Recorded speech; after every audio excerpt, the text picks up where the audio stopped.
Hey. Okay, so I think I'm live now, hopefully.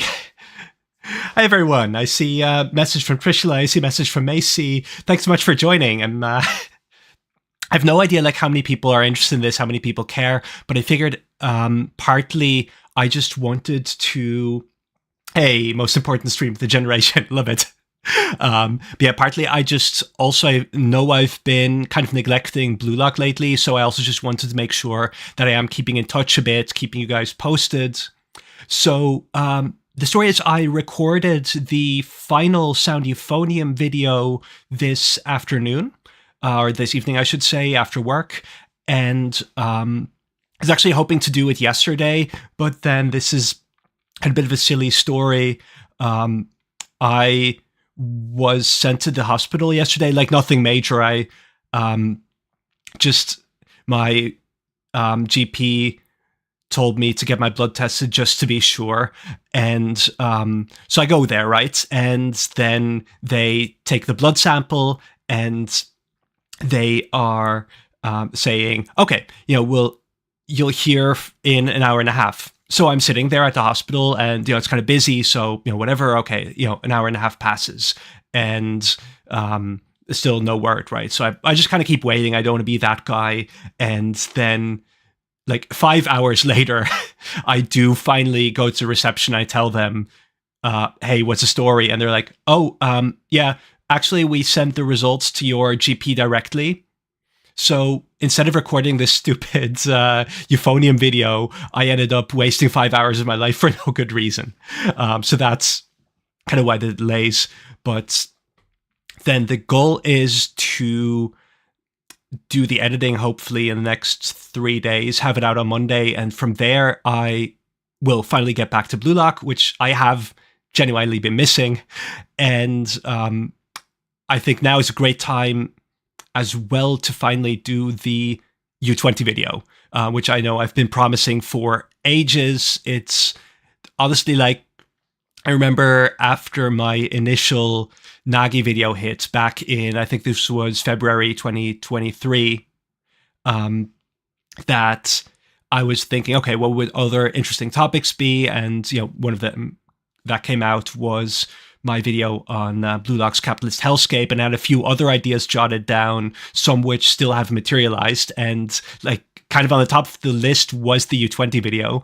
And I think I said this before as well, I know people really like the U20 match, and especially earlier when I was still kind of new to the Blue Lock community, I did have imposter syndrome. So I didn't want to do that yet, and I've been kind of procrastinating, and since it will, almost certainly be a very long video, I'm kind of suspect it'll be similar in scope to the Uber's video.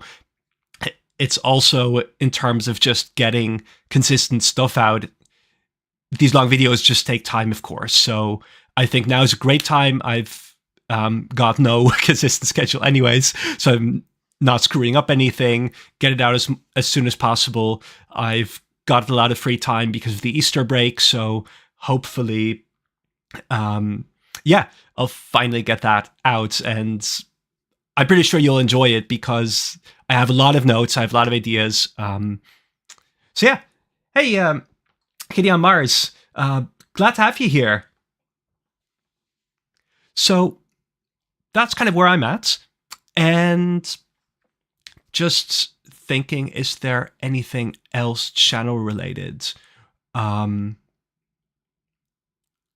too big, really. How have people been enjoying the recent chapters, by the way? I don't have a sense. I haven't been that actively monitoring the community. How are people finding PXG? Hey. Proverbs, sorry, can't watch the stream for long, stuck in school, sadly. So sorry to hear that. And no worries at all. Like, I really appreciate anyone who's tuning in at all, right? That's actually also one of the things I want to get better at, and kind of doing this stream on my own is an opportunity, I think. So when I was doing the discussion with the Wise, which was like, that was a lot of fun. And, honestly, I don't really have people I talk Blue Lock with in my real life. So just sitting down and getting nitty gritty about concepts for, a good 2 hours. Like, that was awesome. But at the same time, like, because, the conversation was really, deep and kind of high level, I found that I was having a hard time just keeping up with our discussion with me and the Wise, and then kind of chat often fell to the sides. So apologies for that. So Trishula, mostly positive. People like the new PXG center player. Yeah, I mean, I think Charlotte is my favorite thing about the PXG match, or definitely one of my favorite things about it as well. I love the dynamics that can come out of him being the contrarian and him kind of being this force of chaos between Rin and Shido. I think that's really exciting. And like, honestly, I don't really know what that's going for. I suspect that there will be some massive payoff, or like it will intersect with important ideas, but no big theories yet. Reverbs is having fun with the PXG match. So that's good. The Sent Knights, the general sentiment is kind of in the less negative end of spectrum, and that most people find the way the match goes, especially with Bastard, is less positive. You just out of pure curiosity, right? In what sense is how it goes? Just that they're losing at the moment, that PXG is in front, and that they're kind of trailing behind, or Macy says, I know the Blue Lock community well enough to know that they'll start complaining about the length soon enough, which is very true, I suspect. Like, how... Actually, I don't know that. Let me just double check. How many chapters are we actually into PXG right now? Probably like newest chapter is 255, I think. Let me just quickly check my files. Because, to be honest, also because I haven't been actively doing Blue Lock for almost 2 months by now, and the video before that was very much not contemporary events, I've just completely lost track of how long we're even going for at this point. So let's quickly see where PXG started.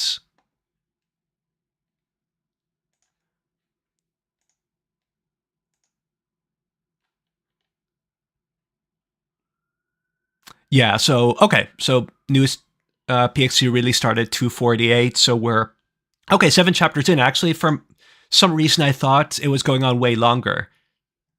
Trishla says, Rin's arc, I think, about always trying to control everyone, having an uncontrollable player might force him to fully enter his berserk mode. I think that's a really good observation, actually. That's really fun. Yeah, I'm not sure if other people saw that. What's the person on Twitter again? I saw this really good thread about Rin and toys. Let's see if I can find that. I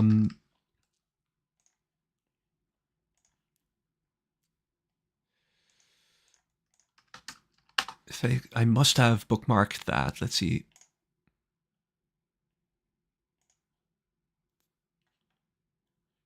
If there's any chance I can quickly.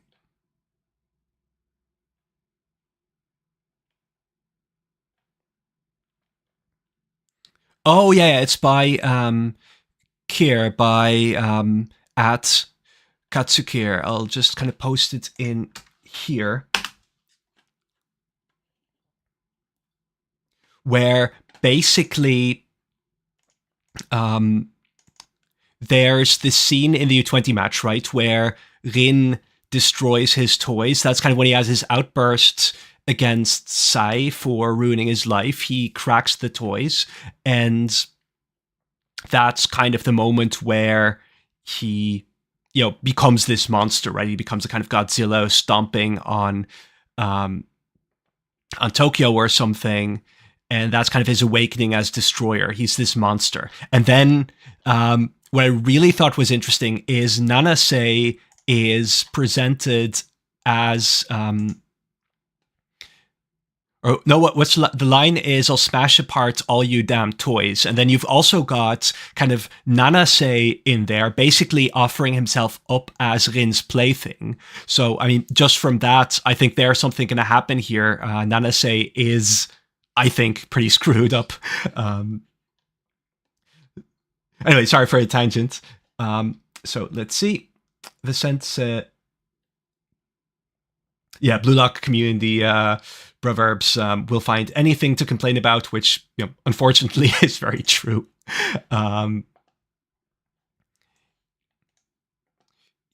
Vicente Knight, I think he's meant to resemble a creative sort of midfielder compared to the many technical players we have, which I think that's right. It's mainly about, sorry, it's Vicente again, how a striker like Kunigami is hard to justify to be put on CDM. Yeah, I think that's. Let's see, when it's.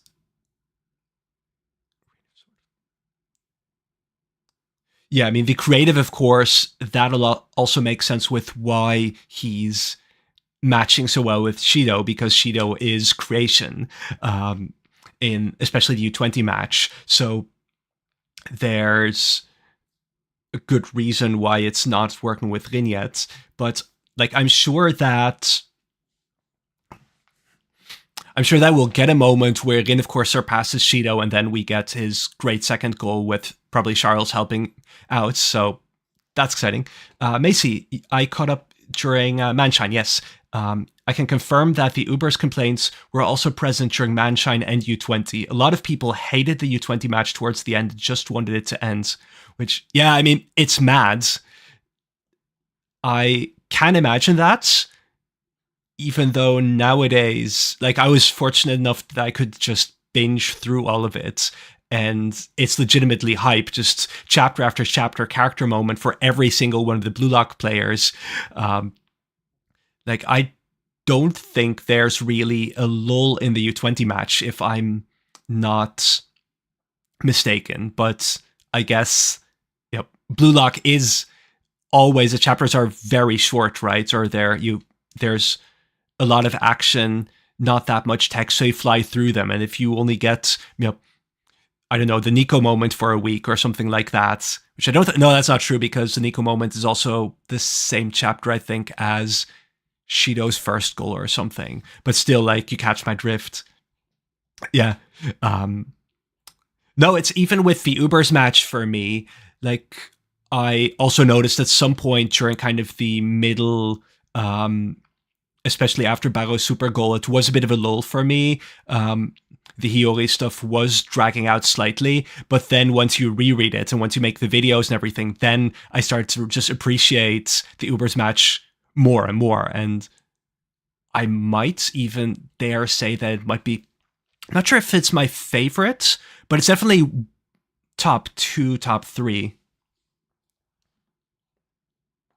Yeah. Okay. Brivers, thanks so much for tuning in. Thanks so much for coming over. If you check out the VODs, I'll say hi to your future self. Trishla, best boy, U20 predicted Godzilla -1. Yes, exactly that. Love it.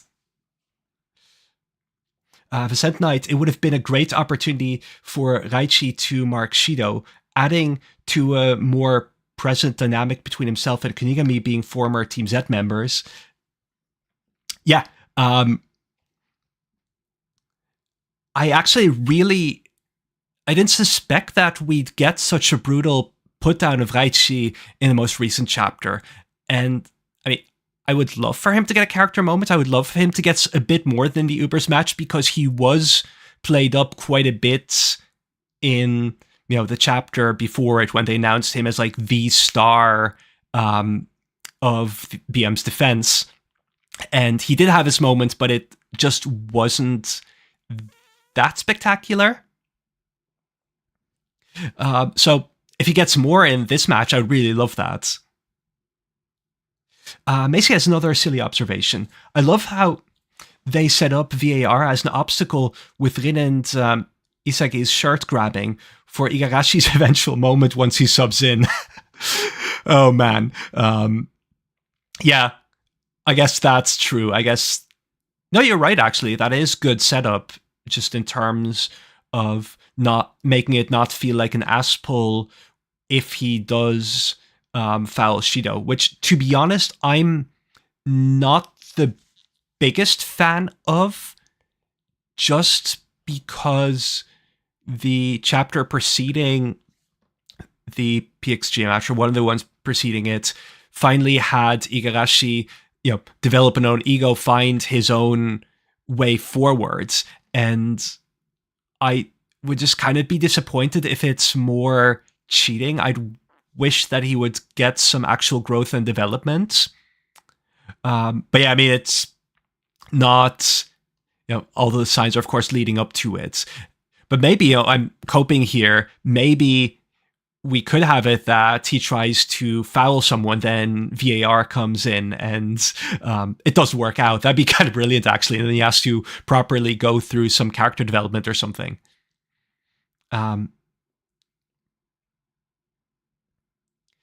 Trishla, Bachira's inspirational pass was meant to contrast Rin's puppeteer style. Charles and Bachira have parallels, which I do think is right, with the overall themes, I assume, of cross and clash ideals. Rin's still have a super goal. Yeah, for sure. Like, there's, to me, no doubt that Rin will have a goal that surpasses Shido.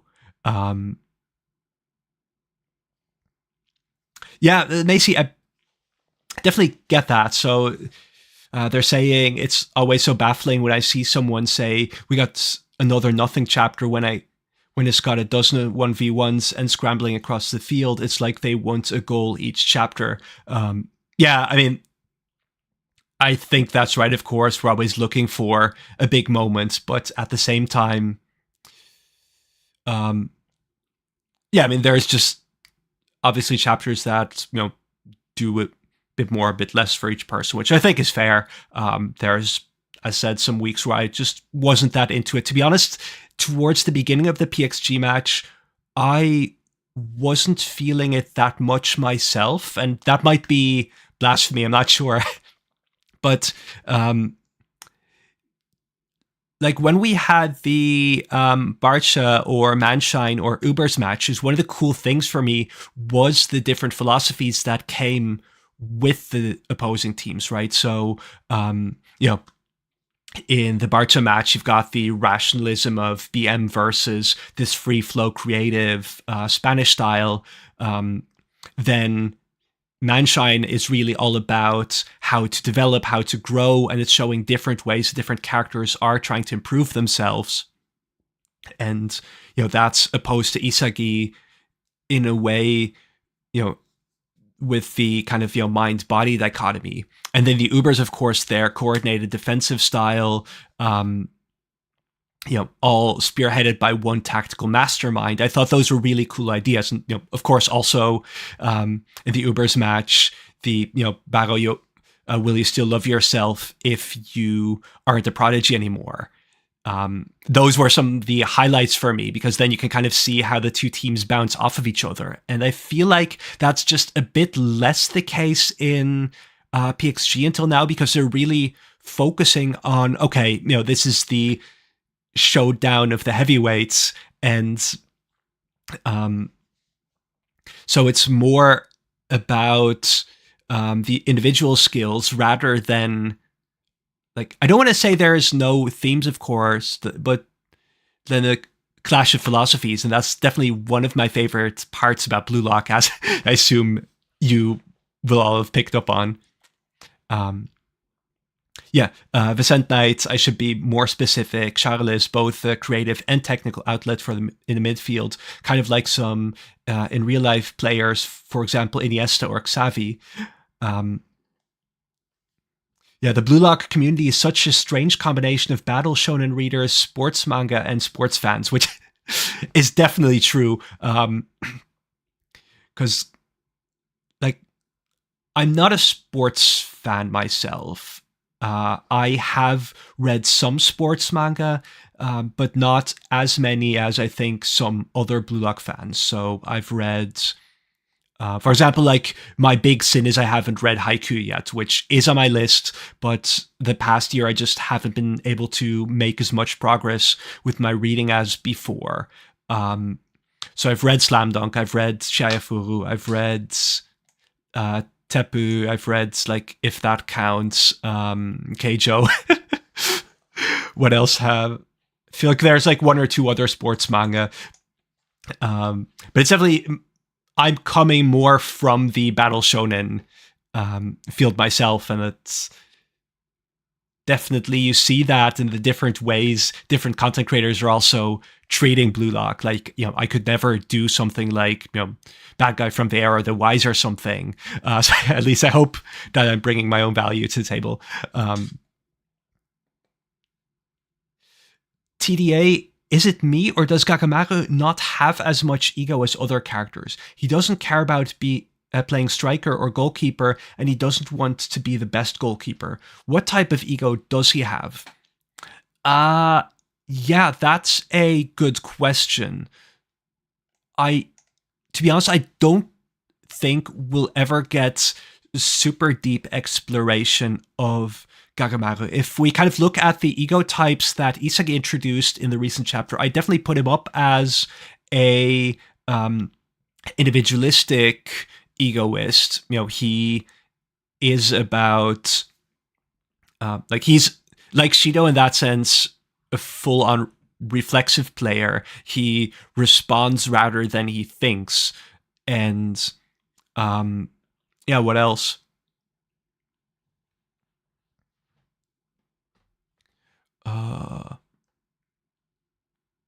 Yeah, good question, to be honest. I don't have a great answer here. I'll think about it at some point. Trishla says, a potential parallel is that Isagi's immediate goal is to be number one, unlike before, where the idea was more nebulous. This is similar to Rin's prior motivation of crushing Sai.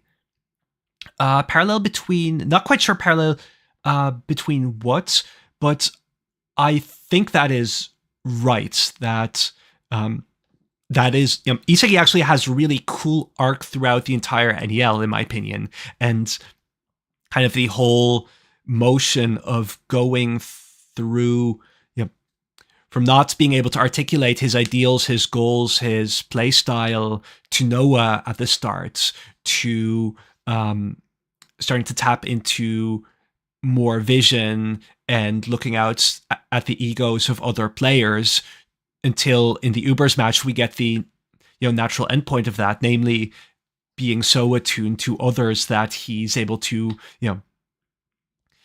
share his ideal best self with another player, and that's all leading him to now actually being able to visualize himself as number one, as better than Kaiser and stuff. So yeah, Vicent Knight, PXG is based on the IRL League One, which compared to Brazil, Germany, Spain, Italy, and England, has no real sports identity. They heavily rely on individuals and synergy between the players.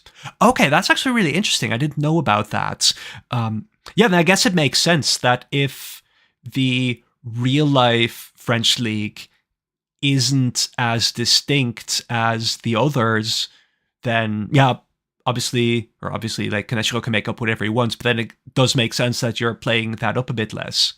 Yeah, Macy, my favorite aspect of the NEL in general is the different philosophies of each team and how the coaches all have their approaches to growth and evolution, which I think, yeah, I totally agree with.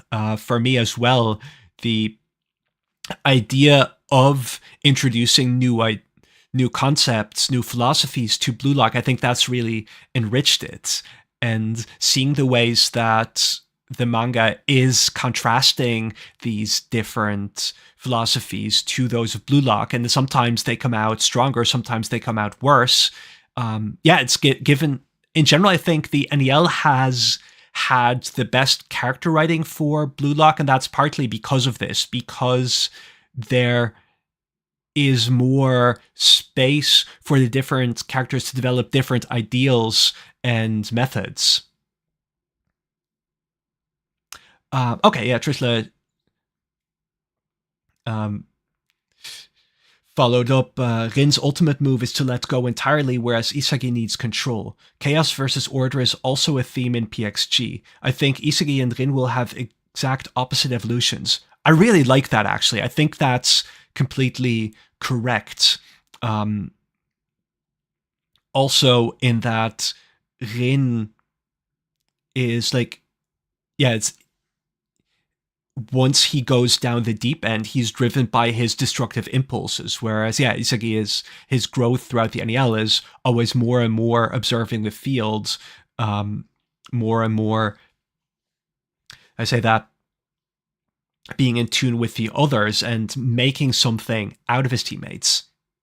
Yeah, they said this is actually kind of true for me as well. It's very funny how Blue Lock is my favorite manga. Well, I absolutely despise watching soccer as in real life sports, which, yeah. So I grew up in a country where football, soccer is the most popular sport. So in the village where I grew up, like most of the kids, like in elementary school, their dream was to become a professional football player. And like partly I'm massively shy at sports. So that was my ego. But partly also like I felt in general I didn't quite fit in with most of the others. So kind of for me, football became, when I was a kid, kind of a proxy for that of, okay, I guess I hate football now because I'm not like the other boys. So some of my real life friends, when I tell them, yeah, I've got I'm doing a YouTube channel and it's all about this football manga, they're like, what are you talking about? You're not into football at all. And it's really hard to, actually, that's not quite true, because the nice thing about Blue Lock is that just from the premise alone, it sounds interesting. If you just say, okay, Blue Lock is about that Japan is too cooperative and there's one guy who says that you need to be a psychotic egoist, and now they'll create a facility to raise football psychopaths. Like people already often say, oh, that sounds kind of cool. That sounds like the edginess works to its advantage. So at least it's in that sense an easier sell.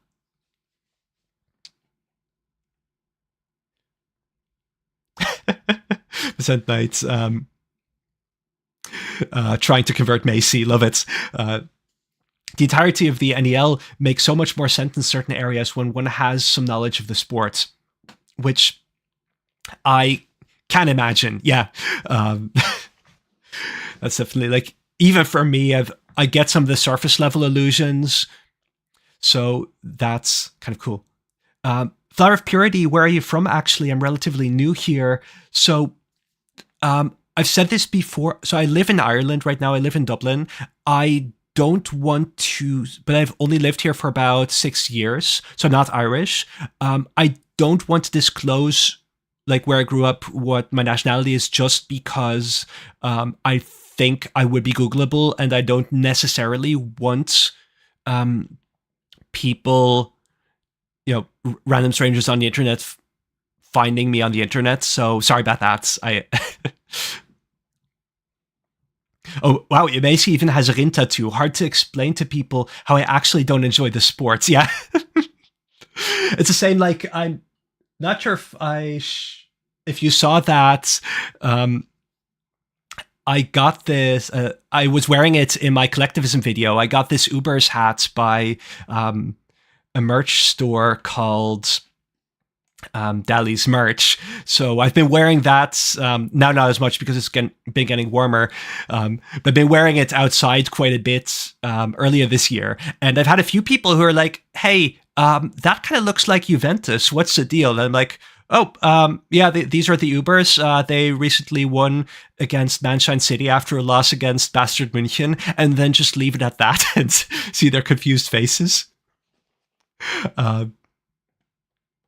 When PXG was introduced, the Zen Knight says, Reon was talking about money. Yeah, exactly. Like both for PXG and for oh yeah, that's because PXG is funded basically by the French government, which influences the bids of the individual players. Oh, I didn't know about that. That's um huh. Because I I do remember the reference to money and PXG, but then I almost felt like Blue Lock was turning around a bit because then Manshine became the money team, which, you know, if I understand correctly, also in real life, the Premier League is by far the football league with the most capital in it. So the tattoo Macy got is of Rin's first goal during the second selection's 4v4. Oh, I'll have to look up. I don't see the exact panel before. Wait a minute. I'll just grab the volume quickly because now I'm curious.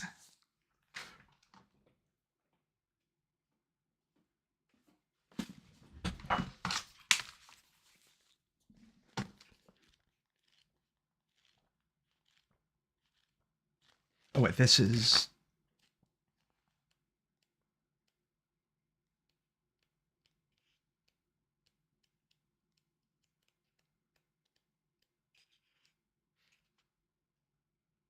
Oh, this is so this one here. That's very cool. I love it.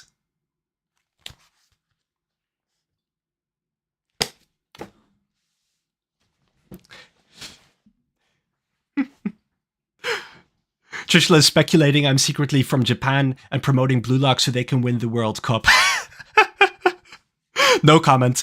My contract says I have to be completely silent about all of this.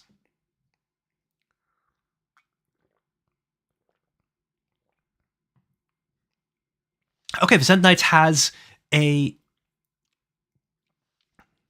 has a strong idea as to how the bidding system actually works, and that is not entirely reliable to assess how good players actually are compared to one another. Barca, for example, is the poorest out of the clubs right now. That is why their bids are limited, because the real-life Barcelona is in a poor financial state. Oh, okay. Oh, that's actually an interesting parallel. And just out of pure curiosity, if you were looking at kind of the major European football countries, how are we doing nowadays in terms of, like, you know, Champions League with victories or something? In terms of those four countries, if we're talking Germany, France, England, Spain, who's now kind of leading in the past few years? Yeah, Mace says the bid system in Blue Lock is basically that of One Piece bounties, down to the extent that me and my friends are hyping up new bounties whenever a game is wrapping up. Yeah, no, I love it as well. I think it's so cool. It's like both in One Piece and in Blue Lock, I think the bounties in One Piece are just such a brilliant find because it's like it allows for a bit of a power scale, but also a way out to for narrative purposes and for comedic purposes. The wanted posters being unveiled, I just remember vividly after Ennie's lobby, the double spread with all the wanted posters. That's just so cool, and I think, you know, Blue Lock has picked up very well on that. You know, especially with the whole Nagireo thing. Okay, there's obviously a skill component to this, but also just the amount of hype, the amount of or the level of performance they've been putting up. And performance, I don't mean like actual football stats, but more the narrative they're spinning.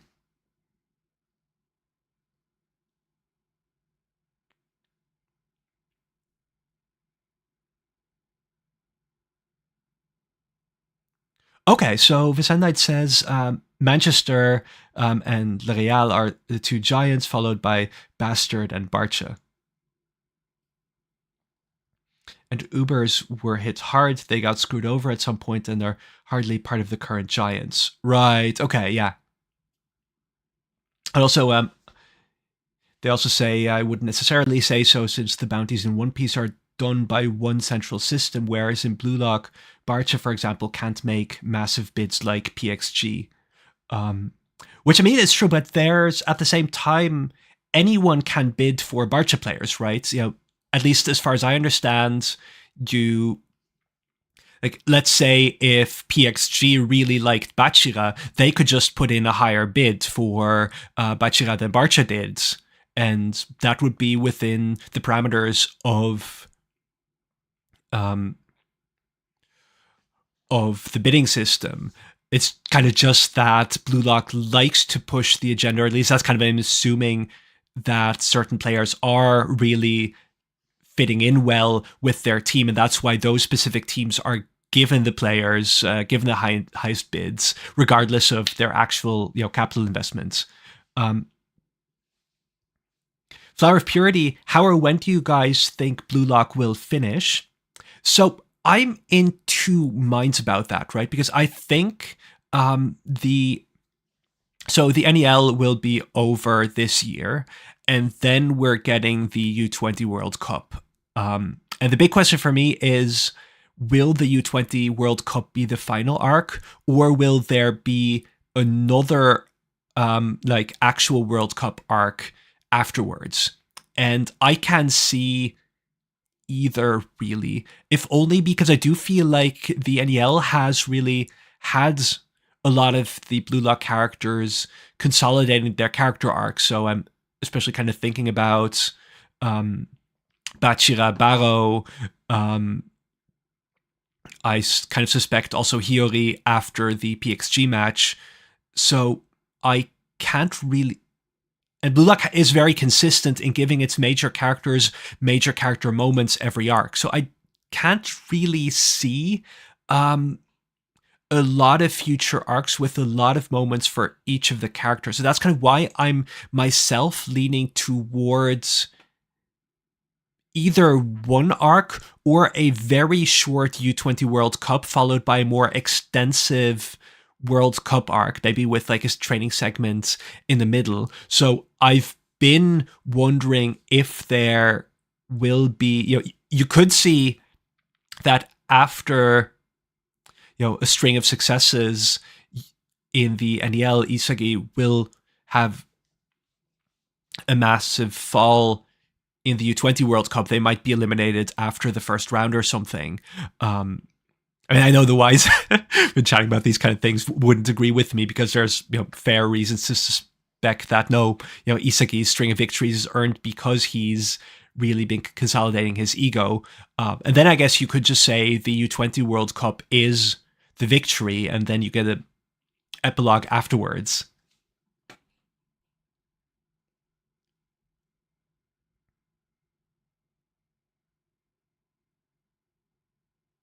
In Barrow's case, Macy says he hasn't really done anything outside his wheelhouse ever since his salary plateaued. A hat-trick performance is to be expected of him. Yeah, I think that's very fair. That, why wouldn't his salary grow? It's exactly because he had a massive leap once he scored the hat-trick. Then teams start recognizing his skills, and they're like, well, okay, that's the standard you've set. And so after his match with BM and after his match with Manshine, he won't necessarily get as big of a boost just because he's performing less well than he has against Barca. So in that sense, yeah, it was kind of interesting to me that Kaneshika thought it was a good idea to introduce almost like a formula or a ballpark figure for salaries. I was about to say bounties, actually. Right before a new list of salaries where all those principles got cast to the wayside. So I'm not sure quite why that was the case. If it's just Kaneshiro throwing in the ballpark thing, if it's like we're not supposed to take it that seriously.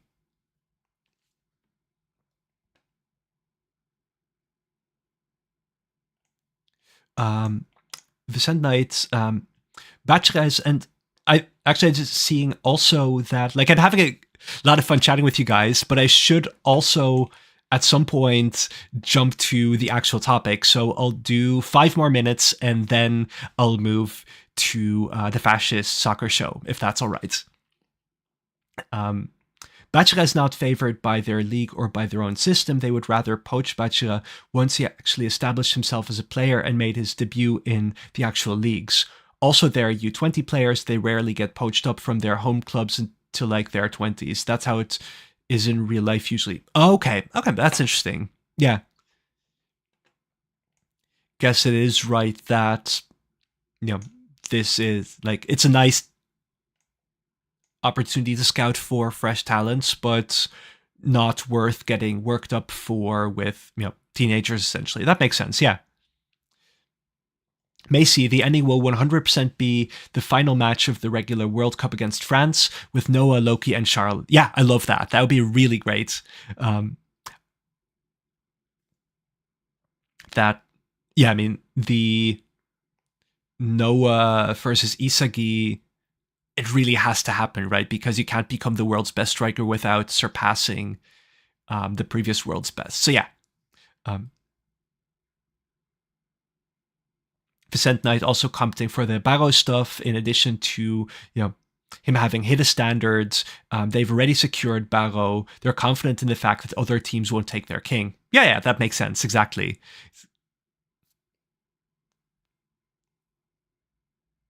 So, TDA, what do you think of the theory of Isagi unlocking his original ego during the match? My opinion is that Isagi already unlocked his original ego in the first chapter. So, I know, like, I'm a minority here, so don't take my word as gospel. I talked about this in my video on the light novels. I'm just not a big fan of the original ego thing in the first place, and that's just kind of based more on my, like, I don't want to dispute the canonicity of the light novels, but it's just kind of, it's still flies a bit in the face of what has been shown in chapter 1 especially. So I just kind of hope that the term original ego is left out of the manga myself, but I am very aware that this is not the common opinion.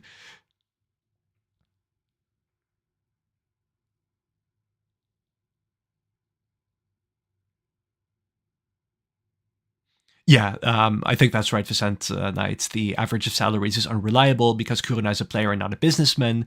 They, one, lack the ball knowledge and are in it for the money, so they're trying to remain conservative, which is very true. It's just kind of, if you're gonna present that, okay, Kuruna is just predicting, why put it in there in such a way, or why put it in a way that it's not disputed by one of the other characters, because then it's kind of an in-character thing, and then we could have a discussion of, okay, is this figure, actually helpful, or is it just, I would say that, yeah, Kuna trying his best to guess. Yeah, I think Macy puts it very well. A lot of people are obsessed with the idea of Isagi's original ego. Well, I think what has made him as incredible as he is his ego already being his original one. Yeah, or like, I'd say it doesn't have to be original. Like, for me, the point is that Isagi is this very ordinary person who's just part of the system and maybe never questioned it that much. And then, the fact that someone who's not a freak of nature, not someone with an incredible ego to start with, like, Baro or Chigiri or someone, they are able to find the depths of their ego through this program. I think that's a very important message, right? Because otherwise you're just saying, okay, it's a matter of natural aptitude. Whereas, Blue Lock says, no, it's contemplative. It's about, always reconfiguring yourself, always questioning, always reevaluating.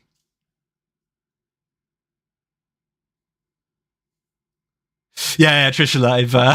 My apologies. I am gonna do the.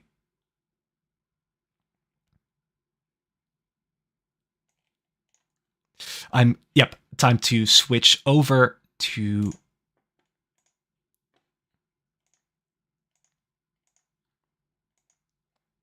the Fascist Soccer Show.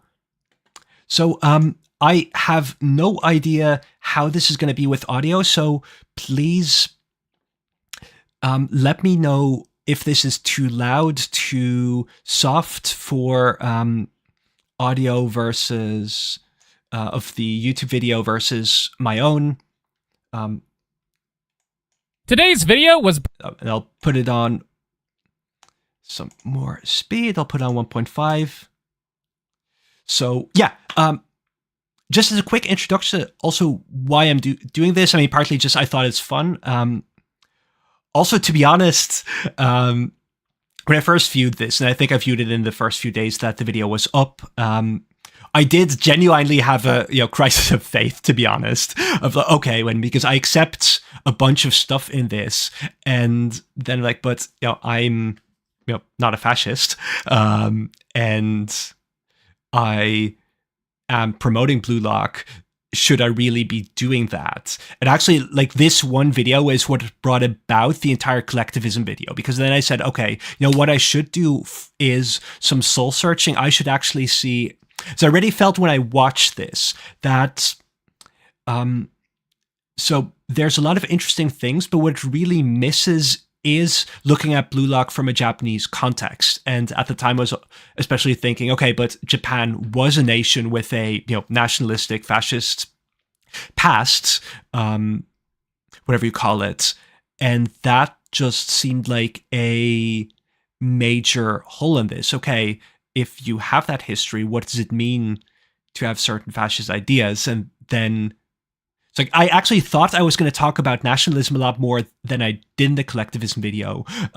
I, at some point, noticed, well, I'm knee deep into this. It's, it was a video that was just taking ages to make. And I was like, okay, I can't do everything. So I kind of ended up skipping on the nationalism, paradoxically enough. But yeah, so that the whole collectivism video was sparked by me saying, okay, I want to actually find out if we look at Blue Lock as a product of Japanese culture and Japanese society, what do you actually find? And so I sat down for a bunch of weeks, read a shit ton of articles, and my conclusion was basically, this is not the worst thing in the world. There are some ideas that I don't entirely agree with in Blue Lock, and that's fine because I don't have to agree with everything in fiction.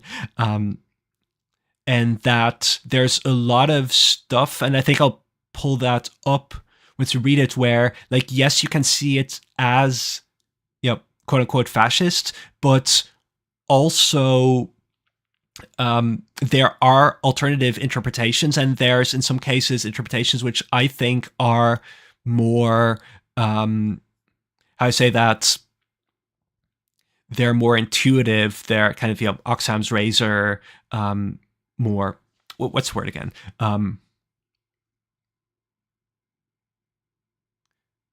Whatever. We're all fascists. Asks Sentai.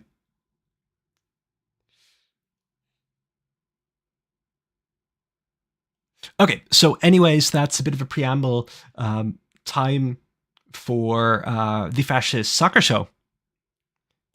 Brought to you by my patrons. If you would like to find out how to support this channel while getting cool stuff for yourself, follow the link in the description to patreon.com/explanationpoint. Thank you very much to all of you. Now onto this video that I'm very proud of. Sports anime follow a very simple formula. Pick a sport. Find a character who has a complicated to edgy relationship with that sport who looks like a stretched out blueberry. Pair him up with a sentient caffeine molecule with spiky orange hair and a smile straight out of Assassination Classroom. Then spend 4 or 5 seasons watching them work with each other and the rest of their team to rise through the ranks of sport while honing their skills, strengthening their friendships, and growing as people. Now, take all of the parts of that formula that sound happy or fun or hopeful in any way and hit them in the face with a high-speed sphere. This is Blue Lock, the soccer-themed shonen battle anime where everyone sucks and the points are the only thing that matters. Coming in at 589,000 viewers on Mal at the time of this recording, it would have been the most popular original anime of the Fall 22 season if not for...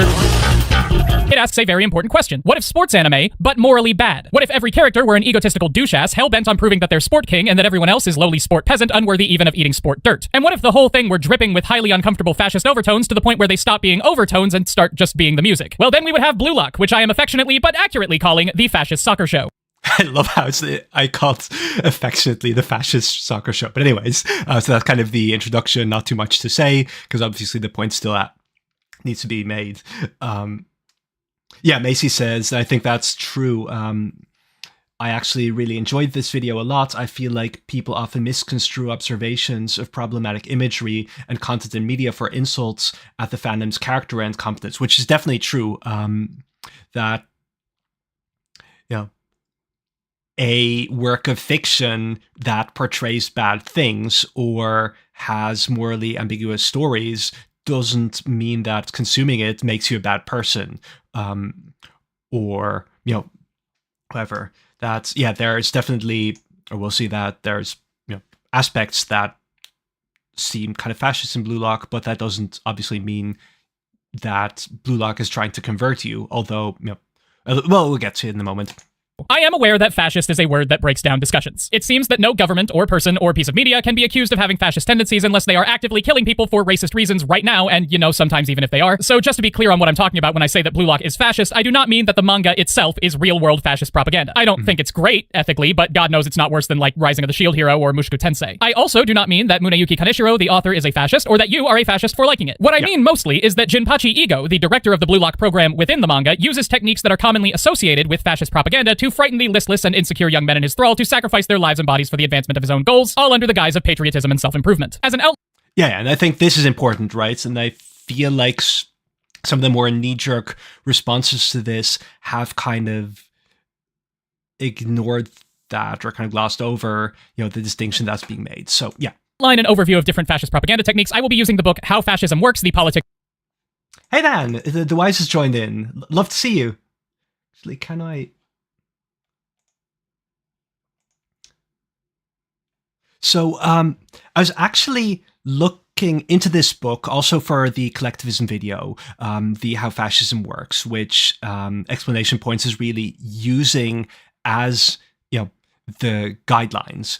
And I just like, it's a bit of a mixed bag for me in terms of that the theoretical framework isn't really posited very clearly. So Stanley, in How Fascism Works, has different chapters on different elements of things that he calls fascism, and then he lists various examples of that throughout history.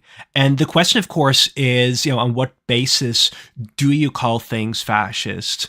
On what basis are these traits, you know, somehow bundled together under this denominator? And I don't think Stanley does a great job in making that point clear. So it's almost like you already have a Platonic idea of what fascism is, and then you can start filling that in. That being said, of course, in reality, you know, I don't want to be disputing, okay, we can't say what fascism is, period, and now the discussion is over, because that's kind of silly and reductive, but just want to say that at least.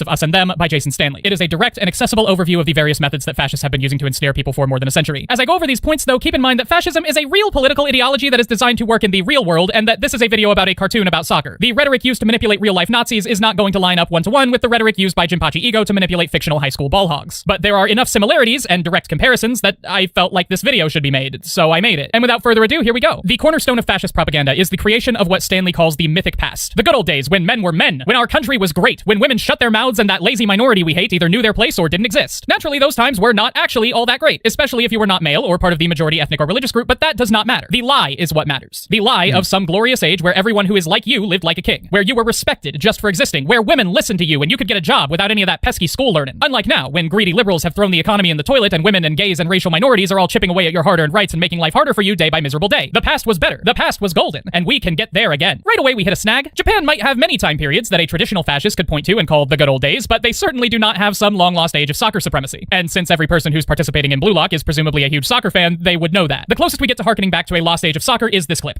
Don't you know? Soccer was originally all about scoring. Over the years, you've been imprinted with stupid notions regarding positioning and tactics on the field. But all of the different roles evolved gradually. Soccer initially started out with everyone acting as a striker. So play the game as it was intended. Here, Ego argues that all this talk about positioning and strategy and defending that we get in modern-day soccer is just woke bull hockey, or bull soccer. His goal of creating the ultimate striker is how the game was meant to be played. It's the way of tradition, from back when cavemen were cavemen. But as is consistent with the mythic part of Mythic Past, this seems to be false. I am no soccer historian. I did a little bit of research just for this point, but I'm not going to read an entire book on the history of soccer just for one paragraph in one video, so if I'm wrong, forgive me. But I found nothing that suggests that this is in any way true. People have understood the importance of having a goalie, at least, for as long as we have been trying to kick balls into nets. And the earliest form of organized soccer, British Association football, prominently features what Wikipedia calls the 1-2-7 formation, with 1 keeper, 1 defender, 2 midfielders, and 7 forwards. Still very aggressive, but not 11 forwards aggressive. The fact that this is a lie doesn't matter. The fascist actually finds it preferable for reasons that we'll get into later. The important thing is that it grounds future fascist rhetoric in the mooring of tradition. But even though the idea of the myth... So, yeah, this was, I do have to say, one of the weaker points for me in that, yeah, so it's an absolutely fascinating scene, the one about the evolution of football positions. But just kind of, I, have reread this scene, and I don't feel like it's in that sense glorifying a past as much. The point more is, and that's something I kind of talked about this in my Hunger video. The first selection really hones in on this idea that that the problem is culture. There's kind of this nature-culture dichotomy in Blue Lock, where ego is nature, and every factor that inhibits nature is part of culture, and those can be more or less so depending on where you are. In Japan, the culture has evolved very far to inhibit ego. So why is kind of that's where I'm getting to the Occam's razor arguments, because obviously the mythic past is a real thing in far right discourse, and it's something we should be very careful about. But I just think for Blue Lock specifically, it's not actually, it's the opposite, that you don't want a point in civilization's past. You want a point before civilization altogether, because that's that's also why there's talk about having only strikers, because it's kind of what we see in that first match, right, where everyone's scrambling to get the ball. That's where you've taken out culture altogether. There's no rules, or actually rather the rules that exist are there for you to cast aside every learned assumption. So yeah, it's kind of not my favorite part. Macy, honestly, the main thing you can complain about regarding this guy is the fact that he watches the series dubbed. Fair. Yeah, maybe it's easier for, at least to be honest, for me. So I don't know how common this is. I actually don't watch YouTube videos that much. I usually have them playing while I'm, cooking, cleaning, doing the dishes, that kind of stuff. And then I almost use them more as a podcast. So for me, it's ideal that he uses the dub, because then I don't have to actually watch the pesky video. I can just listen to it. So, yeah, I appreciate it, actually.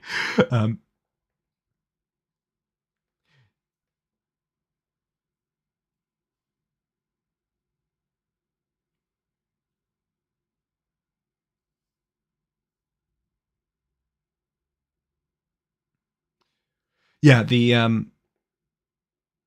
yeah, Trishla, that's exactly it. It's a recreation of the social contract. So the old social contract's out of the window, and now they're actively negotiating how a team should function. And that's kind of the entire arc of the first selection, that you see them slowly come together. Then there's also a moment of crisis with Kuon, and they really have to figure out, okay, so yeah, because if you have a social contract, it's actually not bizarre that someone would start playing for the other team. Because yeah, all the rules are out of the window, and that does something. And of course, in the end, the lesson is not so much that it's immoral within a system of absolute egoism to do something like what Kuon did, but it's just not conducive for developing as a striker. So just I have to admit, for JoJo specifically, I'm anime only, so I haven't read part 7 yet.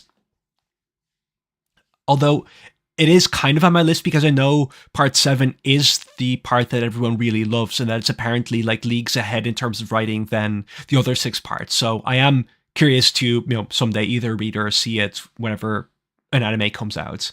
Vicent Knight, the way I see the way 3 selections with a multitude of... So the first 3 selections with a multitude of goals. 1, getting the players to become overall better. 2, to ground them in not thinking too highly of themselves. And lastly, to establish that a 0-0 draw has no value if you played well. A 1-0 would always be more beneficial. Which, yeah, I think that's right. Like, if you look at the way the rules work, everything about it is to encourage, people to actually try to score goals. I mean, that's still the case in the NEL, where you could theoretically, I guess, play to exhaust all the other teams, and then once everyone's tired, score goals. But they also counteract that with unlimited subs. So there's just stalling tactics have no use there.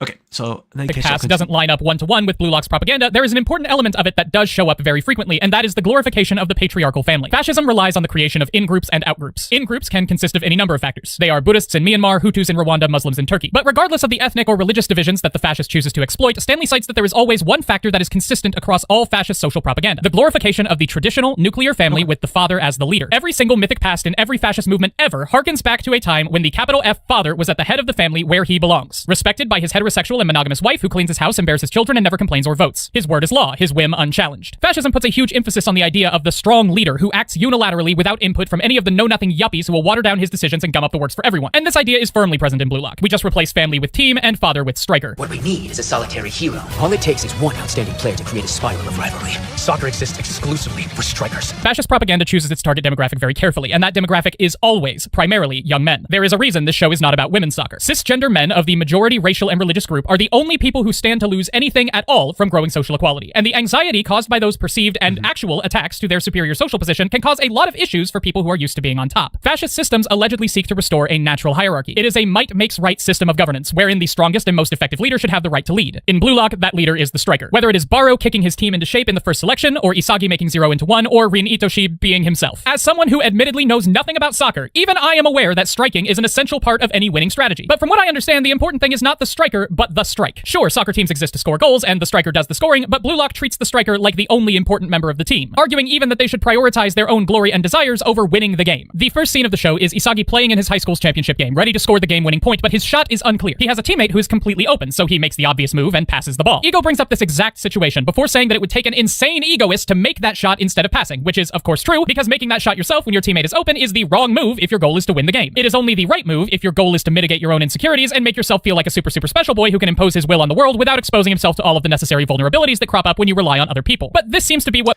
Yeah, I mean, that's, of course, there is a paradox here, right? Because, like, from the Blue Lock perspective, if you would say, okay, why is Ego arguing this? May or may not have something to do with establishing some kind of Übermensch, but at least if we're thinking about only football, it's because you want to ingrain habits. You want to get these players to seek out opportunities for themselves and not see limits. That's, of course, Isagi's problem. In the beginning, he is afraid of taking this responsibility partly. But at the same time, yeah, the question, of course, is, there is something, I would say, a bit morally questionable about the end goal being just to have you know, strikers feel like special boys more than anyone else in the team. And yeah, I think Blue Lock definitely does, present that worldview that, okay, there's people on the teams who are valued more than others, and those are the ones who score the goal versus those who contribute to their team, which I think is a fair question to ask. Yeah.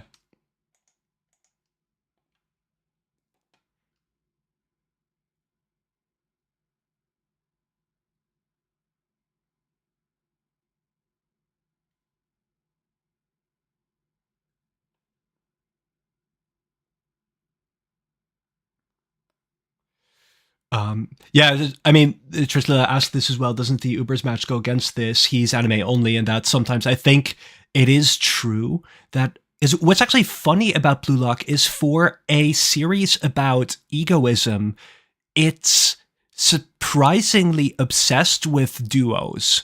From Isagi Bachira, Nagireo, Isagi Hiyori, Isagi Rin, whatever. So that gets played up more and more. That's, a mode of growth is to understand like how you can function as an egoist within an overall team.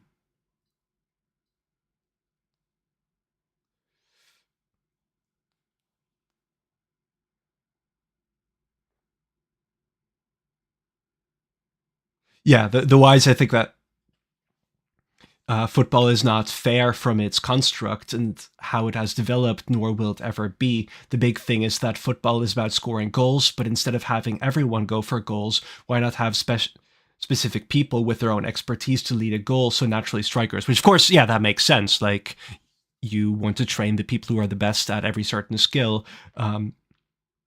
Yeah, let's see. And yep, Trishula, like, Rin lost because he failed to understand others. That's like, you could say the same about, I think, Baro. Compared to Isagi, why did BM win eventually? It's because Isagi understood his teammates better than Baro did. The Uber's match, and I think that's true in, like, potentially even, for example, the 3v3. Why did Isagi, Nagi, Baro eventually win? Because they were able to bring out more from each other than just the surface level stuff, their surface level abilities. Blue Lock the show once. Characters are frequent. Yeah, I mean, obviously this video is going in with an agenda. It's not always equally charitable, which, yeah, that is worth saying. Rewarded for making moves that are flashy and selfish, even at the expense of what is strategically correct. In the game of tag, Isagi never should have touched the ball when Bachira passed it to it. Bachira's hubris would have gotten him eliminated, and Isagi would have been safe. It wouldn't even have contradicted the themes of the series, because Bachira would have been punished for putting his trust in Isagi instead of trying to break Kira's jaw himself. Yeah, and that's kind of why I think it is interesting. Yeah, Blue Lock is constantly negotiating between, for an egoist, whether you should, cooperate with teammates versus going for stuff yourself, because the whole point is, Isagi, his ego is that he wants to eventually go for the number one, and he does that by teaming up with Bachira, thereby surpassing everyone else who's only scrambling around for their own gain. So it's both that Isagi and Bachira have the highest ambitions, and that they are able to pursue their own interests on a higher level and with more drive than anyone else. itself. In the first selection, Team V should have thrown the match against Team Z. Their record meant that they were going to advance to the second selection regardless of whether they won or lost. So they effectively got to choose whether Team Z or Team X advanced with them. Since Team X has a better record than Team Z and are therefore ostensibly better soccer players, it makes more sense to make sure that Team Z advances so that Team V has less competition in the future. But the important thing in Blue Lock is not winning the game or having the best record. It's feeling better, being better than other people. And that is a classic hallmark of fascist ideology, the creation of hierarchy. Fascists believe that some people are better than other people. Rich people are better than poor people, straights are better than gays, able-bodied people are better than disabled people. And the people who are lesser should not be able to infringe upon the happiness of their betters by demanding equal treatment under the law and fighting against social discrimination. Fascism does not work without this hierarchy. It's like that quote from President Johnson about the lowest white man and the best colored man, his words not mine. The creation of hierarchy does two important things. First, it makes the people who have benefited most from the current social order feel like other people rising to their level is an attack on their own comforts, which gives them impetus to fight back against growing social equality. And second, the resulting social division makes it easy for the fascist ruling class to exploit an entire population without worrying about blowback from either their base or their victims, because both of these groups are too busy fighting each other to work together against the real enemy that they both share. There are two levels of hierarchy in Blue Lock: the implicit hierarchy and the explicit one. Explicitly, Ego uses his own arbitrary and biased reasoning to rank each of the participants out of 300. This is a very normal thing for a shonen battle series to do, but oh boy, it does not feel good in this show. That explicit numbered ranking gives each participant in Blue Lock one important thing: a feeling of fear. In How Fascism Works, Stanley states that one of Hitler's goals for his propaganda machine was to replace reasoned political debate with fear and passion. On the same page, he quotes American fascist ideologue Steve Bannon as saying, quote, "We got elected on pure anger. Anger and fear is what gets people to the polls," unquote. Mm. Yeah, I mean, remembering the scene with Igarashi and Isagi, of course, going into their bout with Nagi. Yeah, what's the driving force? The fear of losing out. At the same time, of course, you could also say that, ideally the egoists, like, they're learning to be motivated by something other than fear. By, that's Isagi's arc throughout the story. Not just we were touching on this earlier in the stream as well, not just trying to survive, but actually actively becoming the number one.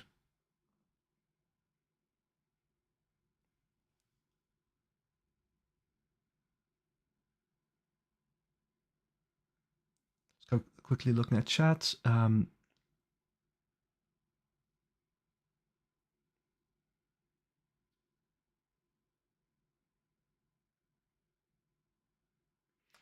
I think the word ego is just being used as a substitute for opportunity. If you are unable to make a chance to tackle your opponent, take a shot, make a pass because your personality stops you from it, you lack ego.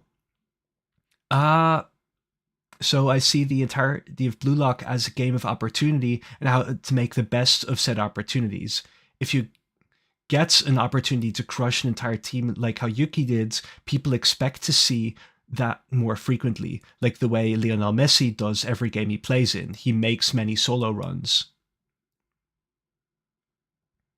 Yeah.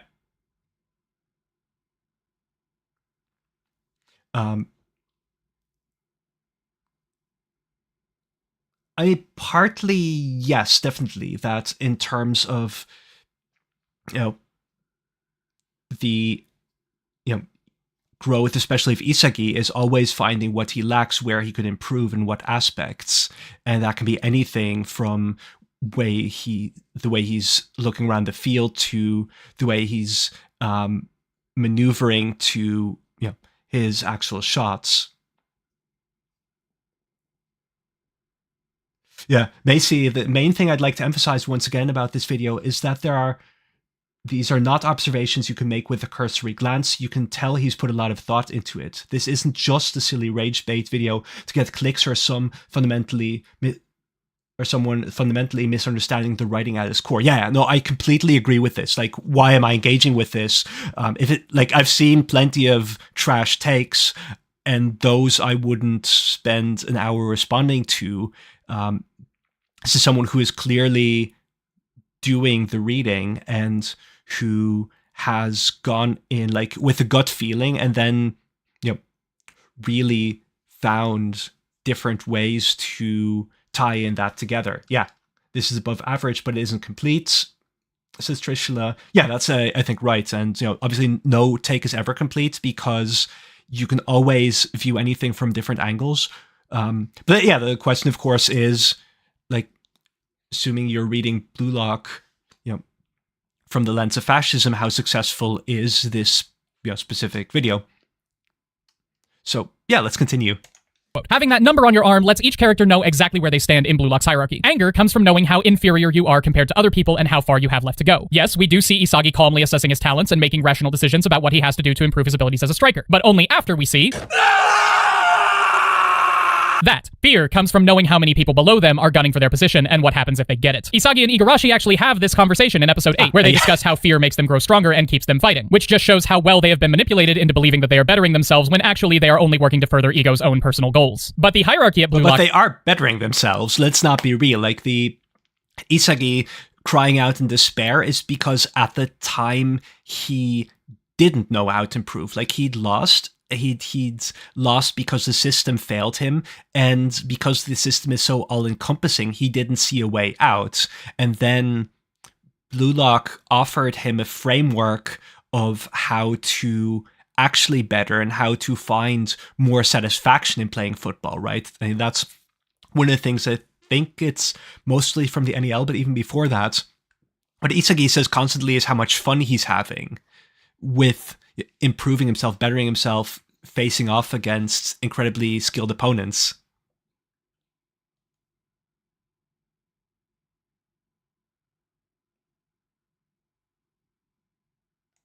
comes with benefits. Points mean prizes. Better food, better facilities. Higher ranked players get stamina training instead of having to participate in the first selection. If you have enough goal points, you can purchase a bed instead of having to sleep on a mat on the floor. These are not arbitrary rewards. They are things that give a tangible advantage to people who are already at the top and a disadvantage to people who are at the bottom, which is a cornerstone of the right wing. It takes the hierarchy that already exists at Blue Lock and makes it self-enforcing. The people with a lower Blue Lock ranking are not just worse at soccer than the people with a higher one. They are also tired, hungry, overworked, undernourished, and constantly paranoid from having to fight for their lives. This is how fascism creates social inequality. It takes people— Yeah, this was actually, I think, my favorite observation in the entire video, if I'm not mistaken.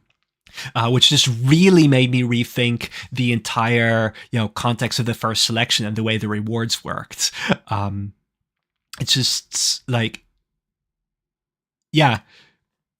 So, I mean, I completely agree that it is a system that is deliberately, I'd say, rewarding people who don't need to be rewarded. And you can ask, I think, legitimately the question of, okay, if your, ostensive goal is to win the World Cup, is the best way of doing so by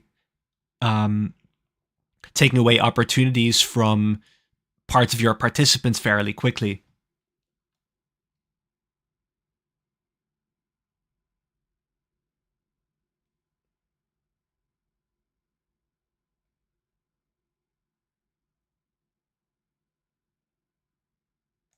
who are already— Oh, I'd be curious, like Vicente saying the way the first selection is directly tied to what Snuffy said to Barrow. I'm curious where this is going. In the first selection, everything that they are is tied to football, and once they fail, they get nothing. Yeah, that's, I think, a very good point, because I was talking about this with the Wisnar stream as well. What do we make of Snuffy's lesson? Because I think at the time when the chapter first came out, everyone was thinking, okay, this is really cool. This is, a different view, and it's a very healthy view. Then Barrow's arc in the Ubers match is fundamentally about rejecting Snuffy and the lessons he's learned from Snuffy, and going away from the loving himself because he has to induce further despair to defeat Isagi. He has to, make himself miserable, and it's unstable.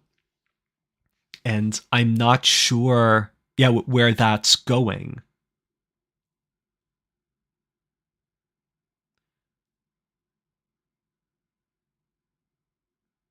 Yeah, exactly. They get punished for not being ever able to play for the national team.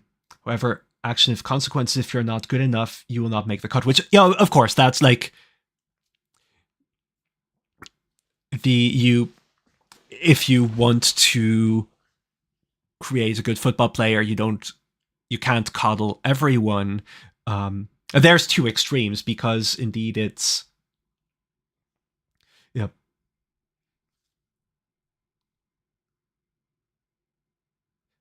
sorry, lost my train of thought there. They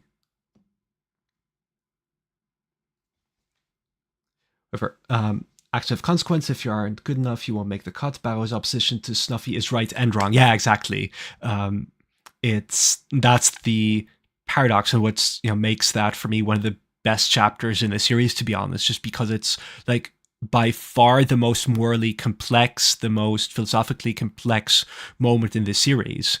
When Barrow's uttering the lines that Mick said right before committing suicide, yeah, I mean, that's harrowing. He has both a spectacular goal and you're thinking, okay, but this is not going to end well. I now remember what I was going to say. Yeah, like they are indeed, like since getting punished doubly, like because not being able to play for the national team is already the punishment. Being eliminated is enough, and then on top of it, really being, even when they're fighting for this one opportunity, being bullied for it. Yeah, it is rough. And you can ask questions about it. At a disadvantage due to generations of ingrained societal oppression, then implements policies to make it even more difficult for them to get a job, become educated, and generally advance up the social ladder. Then, when they have had every legitimate means of participating in society taken from them, the fascists can point to this newly created group of criminals and vagabonds and say, lo, this is the enemy of the good, hardworking Christian man. See how lazy and corrupt they are, purely by their own nature, and not at all because we personally rigged the game in such a way that makes it impossible for them to succeed. Ooh, it's a cartoon about soccer. But even number 300 needs to feel like he's better than someone, and Ego has given him the perfect target in the form of Average Joe. Average Joe is Blue Lock's fascist outgroup. They are the scapegoat and the straw man who exhibits all of the qualities that a good, motherland-loving soccer superstar should hate. Average Joe is lazy. Average Joe does not learn from his mistakes. Average Joe cares more about chasing his dream than achieving it. Particularly in his manic monologue about the importance of defeat in episode 18, Ego's talk about the average soccer player mirrors the vital fascist stereotype of the other as lazy and unambitious. Back at least as far as Mussolini and likely even further, fascist rhetoric has valorized the agrarian ideal. The archetype of the hard-working man of the countryside who, through the sweat of his own labors, creates and provides all the things his devoted family needs to continue making babies to pump into the nationalist war machine. While discussing this topic, Stanley references Paul Ryan's 2012 American presidential campaign, where he repeatedly divided society into makers and takers. People who provide worth to society and therefore deserve the protections of it, and people who do nothing but benefit from the hard work of others. Blue Lock, the show and the program, puts an enormous emphasis on the idea of hard work and self-improvement. People who put in the effort are the ones who deserve to make it to the top. And if anyone doesn't succeed, it's because they didn't care enough, didn't work hard enough, weren't good enough. The strikers who hone their talents and develop their skills enough to succeed in Blue Lock are the makers. Everyone else is a lazy do-nothing. Worth mentioning here that Ego does not recognize that there is such a thing as a circumstance that is outside a person's control. But just before I continue on that, yeah, I think it's also right if you just kind of look at the way, like what's interesting in Blue Lock is that its underlying assumption is that there's a natural ego in everyone, and obviously some have it more deeply than others. Some are able to manifest it, to tap into it more than others. But this, interestingly enough, we never find a single player who, is, like Ego says, the kind of person who's just lazy, benefiting, doesn't want to work. Maybe Nagi, arguably, and even Nagi's arc is about him, being failed in that sense by a system that doesn't motivate him. And once he finds motivation, he actively seeks out ways to improve and to get that satisfaction, that meaning that he's actually been seeking. So I think it's right that, the way Ego establishes an opposite to Blue Lock players is more a myth than something that's actually paralleled in the story. Like even with the U20 team, obviously I'm saying this about the U20 team, which already means they're highly successful. They've reached the top of the Japanese ladder, but they are, especially Sendo, explicitly cast as everything that Blue Lock rejects. They're kind of the middling Japanese system. And even there, like Sendo, once he faces off against something that by all means, he stands no chance against, he doesn't just say, okay, whatever, I am going to get my, glamour model or something. His point is no, then he wants to rise up. So I think yeah, there's no real examples in Blue Lock of anyone actually not wanting to grow, not wanting to develop.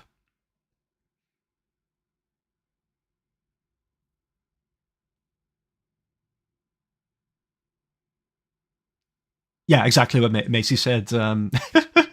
Same observation without even consulting. Sendo, the byproduct of a failed system, has sprouted an ego in the right environment. Exactly. And that's, in the end, he manages to score a goal.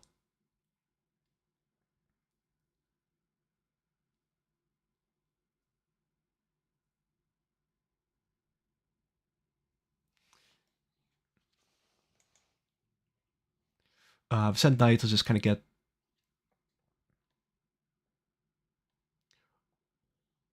Oh, I see some, like, I do have to quickly check what people are saying about Blue Lock and socialism. Yeah, I mean, I wouldn't say so much it's fundamentally flawed, more this video more than, it's looking at one aspect. It does that, I think, successful-ish. Some points I don't agree with, but then again, I don't assume that everyone watching my stuff would agree with every single detail I say either, and that's perfectly fine. Like, if someone watches anything I bring out and say, okay, I agree with the overall point, there are some details here and there that I'm not quite on board with, then I think I've done an excellent job, to be honest. So, and I think that's the same for this. He's trying to give one aspect of Blue Lock, and he does it to relatively successfully, I'd say. They've escaped the punishment of failure in a capitalist framework into that of a socialist framework. Loss doesn't mean death anymore. It's also in that socialist framework that Barrow could not develop. Yeah, no, I think that. Well, see, the weird thing is the Ubers, it's hard to cast that as a socialist system because it's also the match where money is kind of most played up, I think. So there's, like, it starts very explicitly with Lorenzo, the first, or the, after Kaiser, the first New Gen 11 player being presented, the first, like, major player that's not from Blue Lock in the opposing team, who explicitly treats or names all of his opponents by their bids. Like, he'll say 40 million or something instead of Isagi.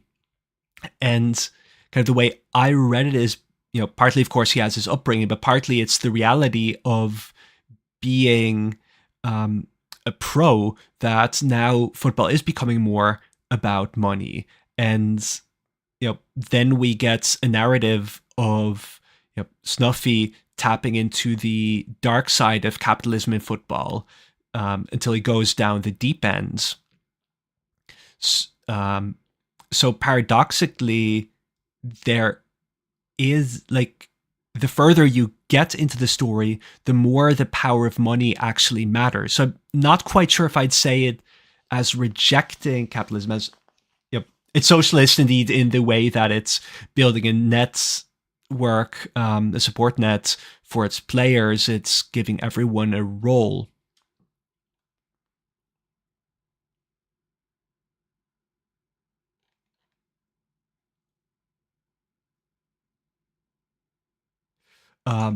Oh yeah, sorry about that. I missed the comments earlier.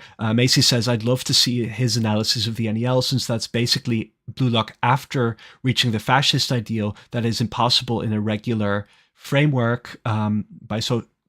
Yeah, I would love to indeed see what he makes of later Blue Lock, because I do think the, overtly, you could call them fascists, you can call them also, that's actually a video I really want to make at some point, aspects that are leaning into this, survival horror, Squid Game-esque genre, whatever you call that, Battle Royale, I guess. Those are left behind more and more. So, yeah, I mean, I'm not sure if he'd do it just because, of course, now he's the quote unquote enemy of the Blue Lock community, and I suspect that he wouldn't be too keen. But I would be interested in seeing what he makes of the NEL, and like if that would change the way he interprets what all of the way he interprets what came before. Trisla says Ubers are the neoliberals. No comment. A classic right. In that sense, I'd give him social democrat. Wing talking point is that we live in a fair society where everyone has an equal opportunity to succeed. This lie allows it.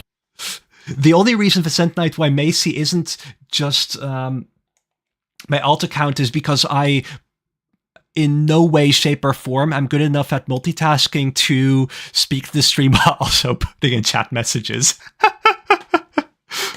Adherents of fascist ideologies to play up the notion that people who are failing to put food on the table are doing so due to their own moral failings and not because of intentional political plays by bad faith actors seeking to create a social underclass for their base to ravenously shit upon. This point gets hammered home in episode 15 when we hear Naruhaya's backstory and see his siblings talk about rising out of poverty by investing in Bluey coin or marrying rich or just complaining. They are poor and unfortunate because they refuse to do real work to change their situation, instead relying on easy fixes that require no effort on their parts. The point is compounded by Ego's sketchy monologue about luck in episode 23, where he essentially says that if a bird shits on your head, it's your fault for walking under a bird. But we get this as far back as episode 2, where Ego criticizes Kira for getting his nose caved in with a soccer ball because he should have acted sooner to prevent it. Everything in Blue Lock is under an individual's control. If you miss a goal, it's because you didn't aim well enough. If you get swarmed with defenders, it's because you weren't fast enough. If your teammates drag you down, it's because you were not able to carry them. If your dream ends here, it's because you were not a good enough soccer player to survive. And this obsession with personal responsibility means that the players blame themselves when they lose the right to play for the Japanese national team. Not each other, and certainly not Ego, the man who put them in this position. It's the same logic that's used to trick people into supporting tax cuts for the wealthy while opposing national coverage of healthcare. The idea that people get what they earn, and if they can't afford something, it's because they didn't work hard enough to get it, not because there are people in power and systems in place that exist to exploit the vulnerable for their own benefit. And this is one.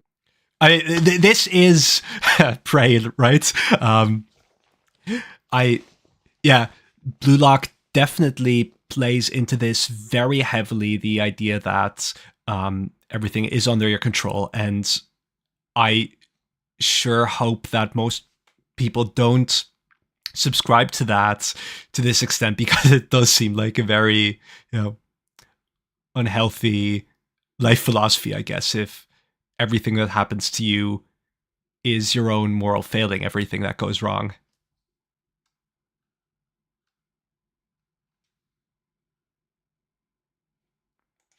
Oh boy, here we're getting the spicy takes. I don't support tax cuts. I support getting rid of taxes. Oh man. One of the few parts of Blue Lock's fascist rhetoric that is displayed in terms of actual, direct, real-world propaganda instead of in terms of shonen battle soccer. Check this ridiculous mummery from episode 11. Let's take Noel Noah. He's currently considered the best striker in the world, but he grew up in a slum in France. Surrounded by crime and poverty, the only way to change his fate was with a ball. Soccer was literally the only chance he had to escape his predicament. Since you were all born and raised in Japan, where losing doesn't affect your life, the need to score and survival are not intertwined in your minds. Luckily, we have Blue Lock to help re-educate you. Because there is no poverty in glorious Japan, I guess. You all sure are lucky you weren't born in one of those shithole countries where babies can be poor, like France. Nobody in Japan... If the Wise is still in the chat, could you confirm that France is indeed a shithole country?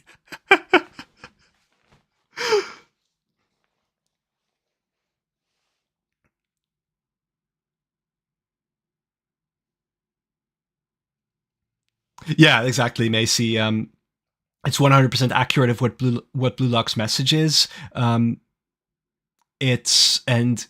course, one of the core appeals of Blue Lock is the edginess, is that it feels wrong, and it feels wrong very explicitly, at least at the beginning. That's what gets you hooked. And the question, of course, being, okay, but is this really the lesson we're going to take away from this?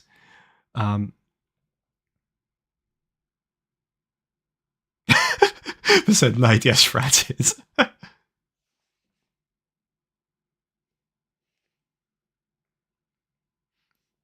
Yeah. I have family members in France, as Vicente, and France's poverty was core to Leeds how some French players dribble. Okay. That's actually interesting. I didn't know about that. And we've got Family Guy as an excellent source. Very good.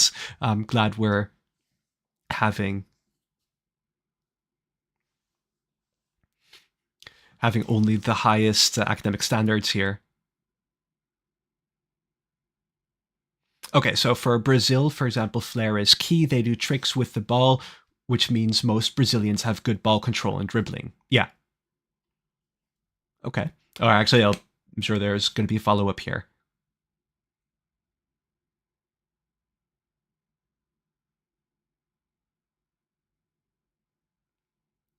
And about the social framework, I actually meant the NEL giving the blue lockers a social safety net, having, they're indeed not having to claw for a proper meal anymore. Yeah, that's of course very true.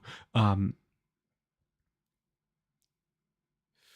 could ask the question in that light, right? Of, the NEL is arguably the place where the blue lock players are growing and developing the most. So if that is true, you might be able to argue that, well, okay, then subjecting them to all these, horrible conditions and all the humiliation was misguided. I don't know. Maybe that's like trying to read too much into it. Japan could ever be in that position, because we are a great nation. Not to mention the explicit criticism of Japan's collectivist socially oriented mentality in episode 3 when Ego talks about how good the Japanese are at baseball and sneers at the idea of glorifying people who work like dogs for the team, or that flashback with Chigiri where he mentions the dumb hierarchy of his high school soccer team not suiting his goals, which is a direct real-world attack on Japanese social structure in favor of individual aims, all of which is an I could comment this, or I say I've got a 50-minute video, but yeah. Basically, for those who don't feel like sitting through all that, the most interesting takeaway from my research was that, like, there's a lot of surveys and research being done on Japanese collectivism, and Japanese people both believe that collectivism is a thing, that they have this collectivist society, and they also tend to not see themselves as a collectivist person. So there is a strange situation where there's kind of an ideology which doesn't really line up with the average Japanese person's, philosophy and worldview, which is, arguably one of the main reasons for Blue Lock's success, because it taps into something that most Japanese people actually believe and presents it in a way of, okay, but now you're kind of cool countercultural in liking this stuff. Extension of Ego's rhetoric, taking it from being couched in the universe of manga Super Soccer and instead putting it into the real world. Now, you might say that the slightest bit of critical thinking is enough to see through this obvious manipulation, and even if you were right, Ego and other fascists have an answer to that: the villainization of truth. Abandon what you once thought was common sense. Discard your common sense. Shove new concepts into those small brains of yours. Overwrite your consciousness. Because it is significantly harder to fight against an ideology when you don't have the intellectual framework and historical context to understand it, fascists make it a point to vilify universities, public education, educated people, and even the concept of logic itself. This is why it's important that the mythic past is mythic. It is impossible to have reasoned debate about political policy when the debaters do not have a shared understanding of reality. So distorting that reality is a vital part of the fascist playbook. Promoting conspiracy theories, making contradictory statements with full confidence in each, outright lying about the state of the world. These are all tools that fascists use to distort their victims' sense of reality and make it harder to fight against them. This is why when you hear someone railing about how vaccines have tracking chips in them, you know 9 times out of 10 how they feel about affirmative action initiatives, even when the two should have nothing to do with each other. Jinpachi Ego treats truth the same way. It is a tool to be used to manipulate those he seeks to warp into the perfect striker. He lies about everything: the existence of other Blue Lock buildings, the conditions being enjoyed by higher ranked players, the deception of quoting Messi, Ronaldo, and Cantona in the context of winning a World Cup when none of them had done so. He even goes... Yeah, the last one, it's just kind of a silly thing. I wouldn't read too much into that personally. As far as to say that the higher-ups of the Japanese Football Union want Blue Lock shut down because it's a threat, when what they really said was that it was a stupid waste of money. When he gets called out for his lies, as he often does, his justification is always that they get him the reaction that he wants. A reaction of fear and anger that results in young men clashing on a simulated battlefield. And if you think I am reaching to compare cartoon soccer to war, I'm not. Ego does it himself. This is, of course, the ultimate goal of fascist manipulation. A cadre of slavishly devoted young men who are willing to sacrifice their minds and bodies for the sake of some perceived greater good. The motherland, the political party, the future of our race, the glory of Japan on the world stage of soccer. And that's... See, this is actually one where I was really surprised that you're not bringing up, like, Japanese kamikaze pilots or something like that. That you're not going into, the actual historical context, because there. And I haven't done enough reading on this myself, so I can't quite say what modern attitudes and thoughts about this are. But yeah. Um,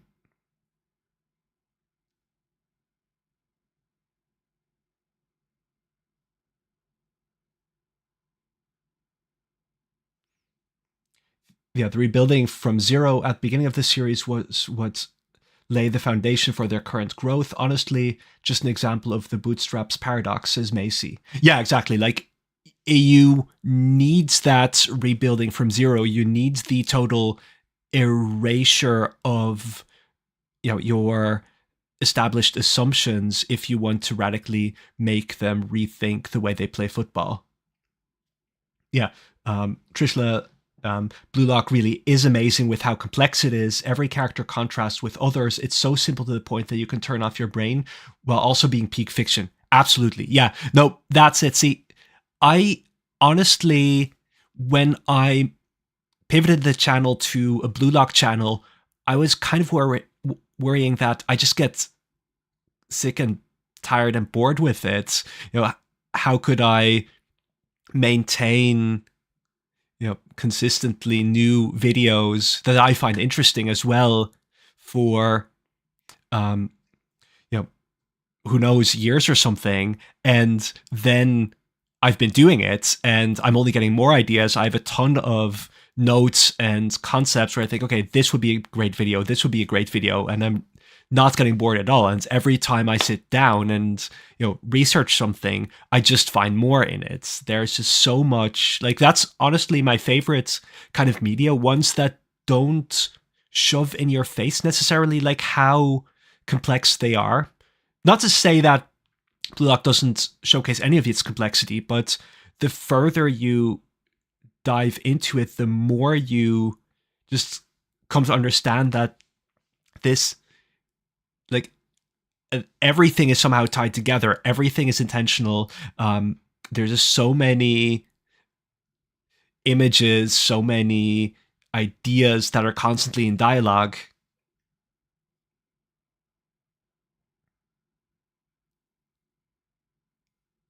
I actually can't believe Suzel's plagiarized this point for his collectivism points. I've not sure which what that's referencing, but I'm probably guilty as charged because, as said, this was the video that sparked the collectivism video.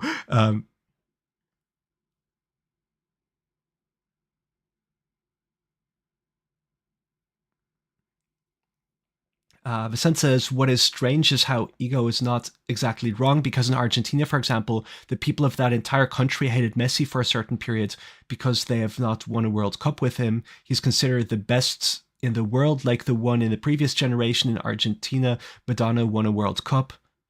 Politics in Blue Lock is strange because it branches off from the politics within the game and goes to how the countries are as it is, as it is, or how they're, I think that's more important, how they are in Japan's understanding. Like, I remember I was what was that again? One of the things I was reading in any case for the collectivism video, and then the question kind of, why is Japan playing up itself as a collectivist nation? Well, it's because it perceives other, industrialized, wealthy nations as being not that, as being somehow more individualistic, at least as they were during the period when Japan really came into contact with the outside world. So then the first foreign team and the first foreign philosophy being one of hyper-rationalism, one of exactly the opposition. That's something you actually find in kind of Japanese thought about other, Western, European, American countries, that they are, quote unquote, rational, whereas Japan is a more emotive, a more intuitive country in that sense.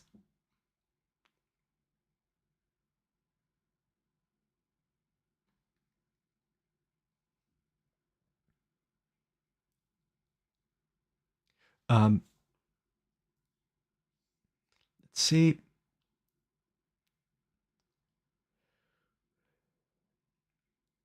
Yeah, so Macy says that I feel like the historical context is enough of a touchy subject in this video, given that they're already talking about fascism in Japan. Like, you mean in the video itself, or that there's a lot of Japanese discourse about fascism? And yeah, honestly, being spurred to make your own hour-long analysis video is the ideal reaction to a video like this. Instead of just disregarding their points, you look into the matter yourself. Yep. Obviously, not everyone can always do that, but I am very glad that I was able to sit down with it and actually sort things out for myself, because I learned a lot. It's also, as a former academic, right, it's been a while that I really sat down with, academic publications, and it's just so nice to be able to do that again, to really dive into the woodworks. I had so much fun doing that. That's what Blue Lock is. That's how it works. People are going to watch this video and they're going to say it's just a cartoon about soccer. And it is. It's just a cartoon about soccer. But there is value in learning from media, especially when the lessons are as important as these. I am not calling Kaneshiro, the author, a fascist. I am not calling you a fascist for enjoying Blue Lock as a fun shonen romp. But it is always worth examining popular media for the messages that it spreads. Media makes normalcy. There is a trend currently in anime that is moving away from a collectivist mentality toward an individualist one. And while that is not inherently bad, it is important that we recognize that it is happening and the terms in which it is expressed. Yeah. We have to decide if we are going to learn from the individualist messages of Zom 100 and refuse to be taken advantage of by exploitative companies who seek only to ruin our lives for their own profits, or if we are going to learn from Classroom of the Elite that helping other people is for schmucks. These are important decisions, and they need to be conscious ones. Our influences make us who we are. Watch things wisely. Yeah, I think that's a very good way of putting it, right? And yeah, it's always double, right? Because, these kind of stories, they're fun, enjoyable, but yeah, make sure you're also consuming other kinds of media, I guess, is a very healthy way of doing things. I've talked, I think it was in my backstories video about Chihaya Furu, and like, that would be a topic that would absolutely bomb. I don't think anyone would want that, but Chihaya Furu, for those who don't know it, it's a 40-volume josei manga about karuta, which is kind of this competitive card game where you try to snatch cards as quickly as possible. So it's more an actual sport about, and a very physically demanding activity than a game like chess in that sense. And what's interesting about Chihaya Furu is that it is, in terms of themes and messages for a sports series, really the polar opposite of Blue Lock, in that, like, Chihaya Furu is a story where everyone starts out in a place of social isolation, and kind of their arc is, for most everyone in the series, of finding community through sport, of finding, like, and some of them do that by becoming champions. There's, for example, one character who, like, she is the best female player, and she's reached the throne. And then, okay, how do you actually progress beyond there, is taking this activity and seeing if you can be the first professional, if you can kind of carve out a space for this sport to actually be able to sustain careers. And thereby, like, even in her, like, she is a more secluded character, but she's doing something that kind of promotes the sports scene rather than herself. Or, like, also there's characters where, they struggle to keep up with the top players, and then they find ways in which they can contribute meaningfully in this sport, even without being the number one. And, like, honestly, Chihaya Furu, it's an emotional journey. So it's kind of fun, really comparing, okay, what kind of themes can you get out of these different sports stories, and how opposite they can be. And both, like, I think there are genuinely inspiring messages and moments in Blue Lock, despite, not always agreeing with everything in it. there's, I think I've talked about this before, like the Bachira backstory is one of my favorite backstories in fiction for the exact kind of something similar. It's about isolation, about finding meaning when your the things you enjoy aren't things that other people around you value. And kind of his way of struggling with that and eventually finding his place within a community are really powerful messages, I think.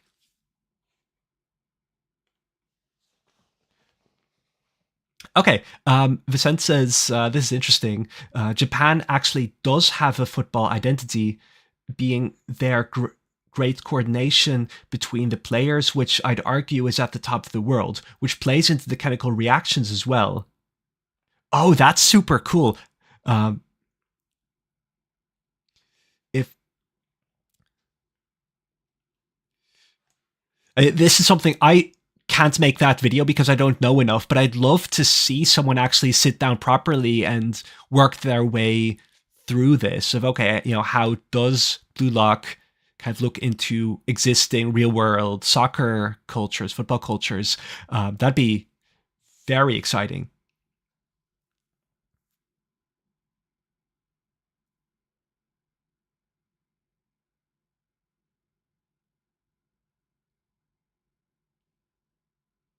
So Trishla says, I don't mean to put on my tinfoil hat too much, but the personal being political is an idea that's mostly popular on the left, giving an explanation to the bias. I mean, so it is indeed something that's highlighted more on the left, but I would say there's a lot of merit to it, just in the sense that, yeah, if you think of society as a place where we can make we can make a lot more decisions, we can change a lot more than we think. And that can be both on a personal level and within larger societal structures. And if we basically say small interactions, small things don't have merit, then you're, cutting away a lot of avenues for change and for improvement, I guess.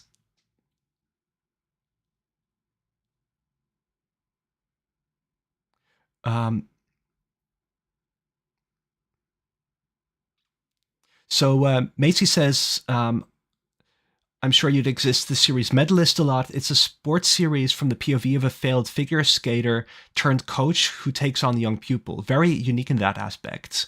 Okay, I'll make a quick note of that. Just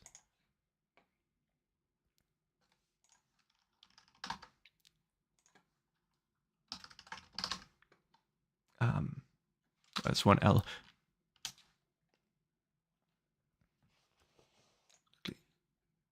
Switch. There we are. Yeah, the author stated, says Vicente, he was an obvious fan, though he has biased with trying to make his protagonists, the Japanese players, win. A lot of the things can be easily traced back. Yeah, I mean, of course, like, I don't personally mind that much, like, how realistic is the idea that Japan can win the World Cup, and yeah, having a story where like some random other nation where it's about the victory of Germany or Argentina or something, that would feel a bit odd as well. So it makes sense, of course, that you're telling it from a Japanese perspective, and there's a lot of things where I'm quite happy to let realism slide a bit.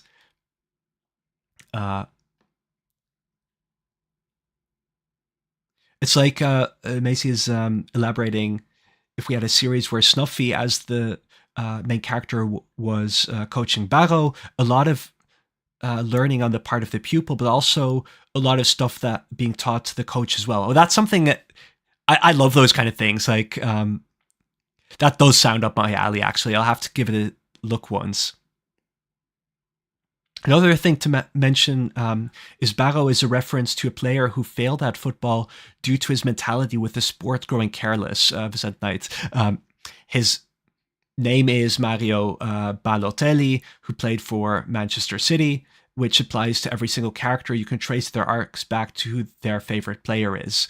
Okay, that's right. It's a dubious role model if I've ever heard one for Barrow.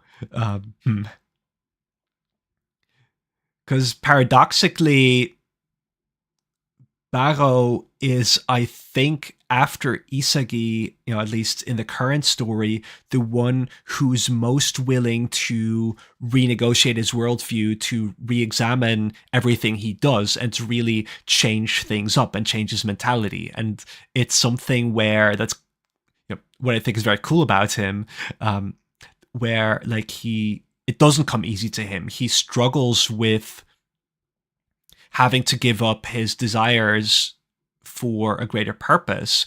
It's in that sense, Isagi is very happy to reassemble himself. Barrow has that a lot less. Yeah. Yeah, okay, but Balotelli is stated to be Barrow's favorite player. Right. And the way they actually... Okay, because I thought for Barrow specifically, the kind of in terms of play style, the model was Ronaldo, at least with the chop, dribble and everything. Is it more Balotelli than Ronaldo?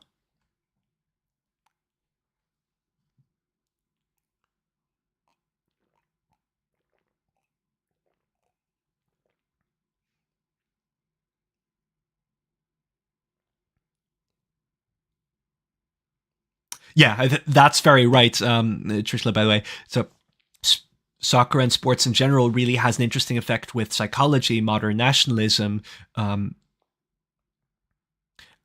alongside actual nationalism.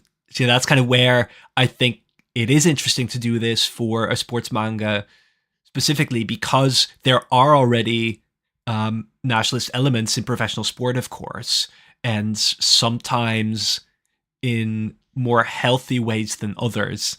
I've got a colleague who is a massive Celtic fan. So for those who don't know, Celtic is a team from Glasgow in Scotland, plays in the Scottish League, and their main rival in the Scottish League is the other Glasgow team, namely the Rangers. And from what I understand, Celtic is considered, I mean, that's in the name, Celtic, Celtic.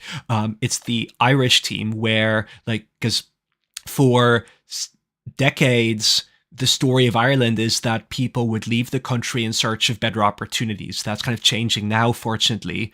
But so historically, there'd be a lot of Irish people emigrating to Scotland. So there's a lot of cities where there's a sizable Scottish or Irish community. Liverpool's another one of those. That's why a lot of Irish people are Liverpool fans. There's a Liverpool fan store in one of the major shopping centers in Dublin, weirdly enough. But yeah, so where I was going is Rangers, you find very explicitly that they have some of their songs are incredibly, they're essentially racist slurs against Irish people. And when you see it, just some of the stuff that's being chanted there, which my colleague showed me, it's absolutely bizarre how sectarian it actually has become. It's kind of I'm, in that sense, very glad I'm not involved with actual football fan culture, because it seems kind of terrifying to be honest. Okay. So Barrow is a curious case, says Vicent. Just to elaborate on that, because either Barrow is doomed to fail for not paying attention to what Snuffy said. Yeah, I mean, that's definitely a possibility. It's, I think, at this point in his arc, not entirely clear what his trajectory is yet. Chris is Ronaldo, strangely enough. He has the iconic number 7.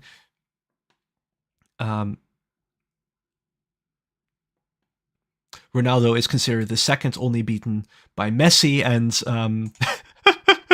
TDA says don't bring Ronaldo fans in here. They're the biggest Glazers ever. Oh no, I have to watch out with opening Pandora's box. Yeah, basically saying it's really cool how informed everyone here is, with each of us seemingly having an aspect we're especially knowledgeable about to give even more insights. And yeah, I have to say I completely agree. I think it's super cool, especially for me, to talk with actual football fans because they bring such a different perspective. That's as I do still feel a bit of imposter syndrome in the Blue Lock community.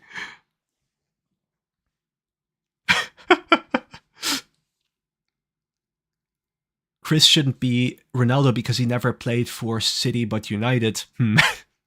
Okay. Chris Trader confirmed. Okay. Messi fans are the worst too, but Ronaldo fans are different. But then we got Lavi still being at Barca and Loki already at Barca or at PXG. I'm not quite sure what that is. Hey there, welcome back, Proverbs. Now, I'll have to admit that I will probably, not because of you or anything, but I'm probably gonna call it quits soon-ish. It's like we've been at it for 2 hours. Definitely hope I've been able to keep people entertained well enough with my ramblings.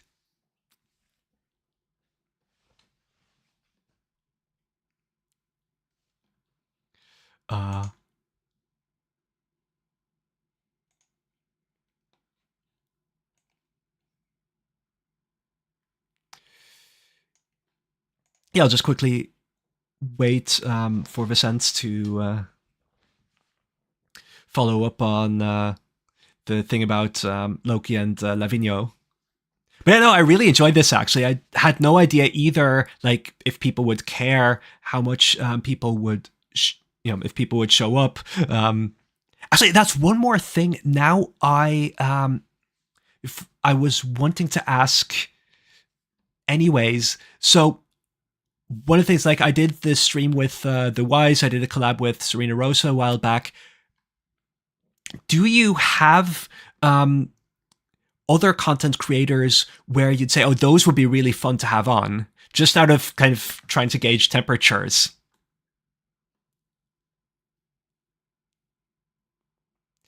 Vicente Knight, Loki in real life is Mbappe, who at the moment in Blue Lock timeline is still off apparently in PXG. Okay, right. Yeah, I'm quite impressed. Basically saying it's enjoying the discussion, especially without constant power scaling. I am quite impressed that we've avoided power scaling for a full 2-hour Blue Lock discussion. I didn't even think that would be possible. So, Broken Ronin. Oh, let me just quickly look that up because I don't think I know them.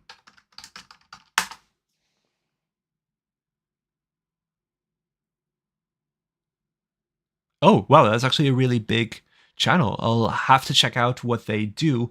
So, I've actually,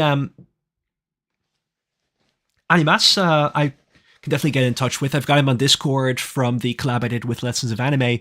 I've talked with Lessons from Anime, and right now he's busy with a lot of haiku stuff, and he prefers not kind of doing different series mixed with each other. So we agreed that once he's back into the swing with Blue Lock, that's when we'll do a collab. So that's definitely in the works because he's also one of the people I'd most like to chat with. But yeah, in due course, basically. Yeah, Akira is... So... if anyone knows how to contact Akira, I'd love to find out. So, as I was seeing, just kind of looking around and trying to find socials or anything. So he has a Twitter, but it's set on private, so you can't just message him without being followed. But I might just have to spam his YouTube videos with messages about this, which I've been a bit reluctant to do until now.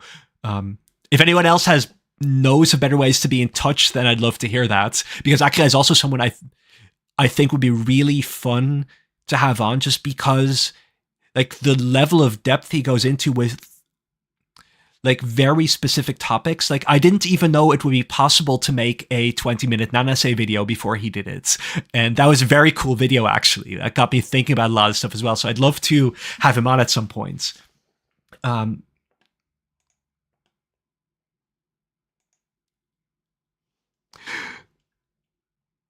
truther, yeah. I could definitely have a look at that as well. Look into that.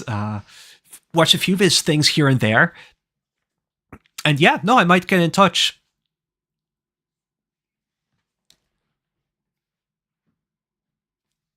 So, okay, I'll just quickly... Oh, and... So,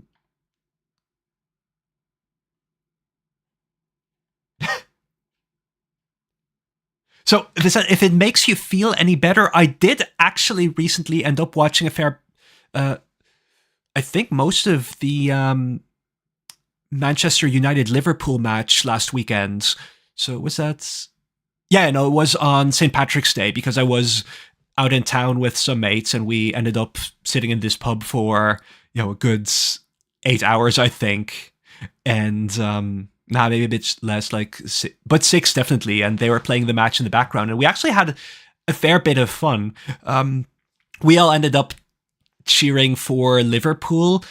But there were, because it felt like that's what you should do in Dublin, but there were a few Man United fans behind us who were very worked up, and there was this last minute reversal, I think, or at least for a while, I think, if I remember this correctly, Liverpool was winning, and then Manchester came back, and the guys behind us, they were ecstatic.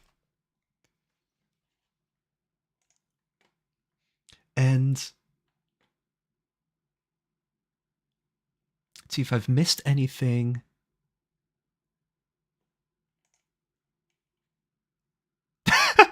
Macy, I'm sure soccer would be fun enough if I got drunk enough. See, here's the thing, it's kind of nice in the sense that, I'm hanging out with my mates for a while. We'd actually been spending the entire day together already. So it's kind of nice to have this small thing where we can just all turn to the screens when there's a lull in the conversation and just quickly talk about that or so.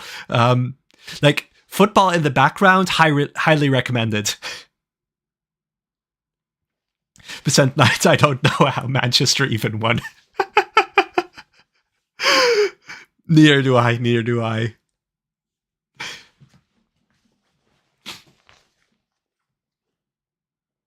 Yes, it's perfect white noise for in the background. Absolutely.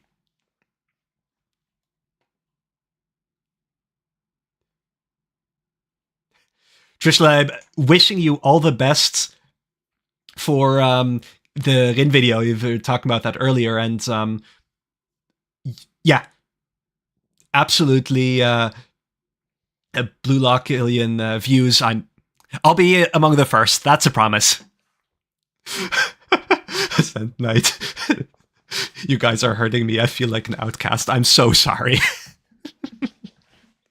It's it's hit or miss. I bet if you join in some other stream there where people are actually proper football fans, you'll fit in more. I'm very thankful that you actually joined me for the full 2 hours among the barbarians. So yeah.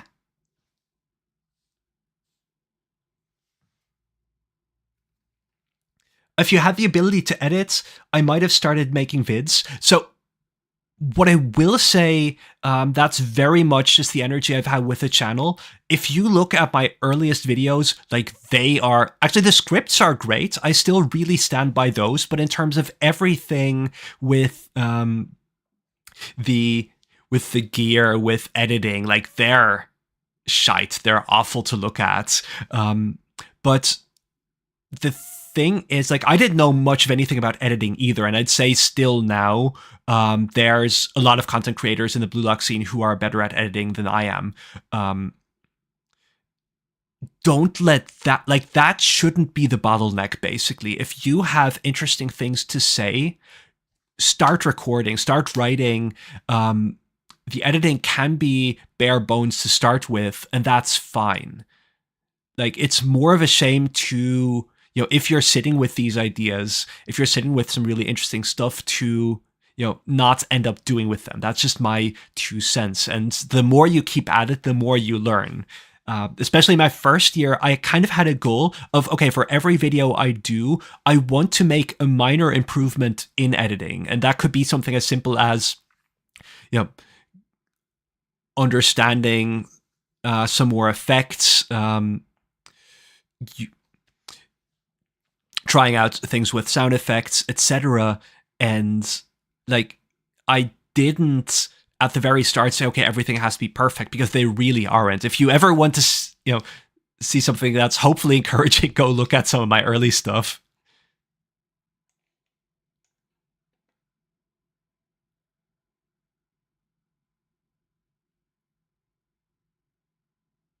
My dream, says Macy, is to make a 14-hour deep dive retrospective on each of my hyperfixations. Yeah, that's the mood, isn't it? There's like, I have this, slight goal of, once Blue Lock is over, that I will make like this 5-hour complete analysis or something, and that'll be the last thing I'll put on the channel.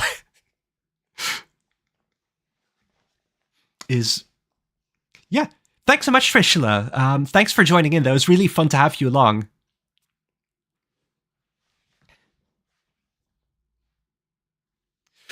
14 hours, I don't know if that's uploadable, actually. And the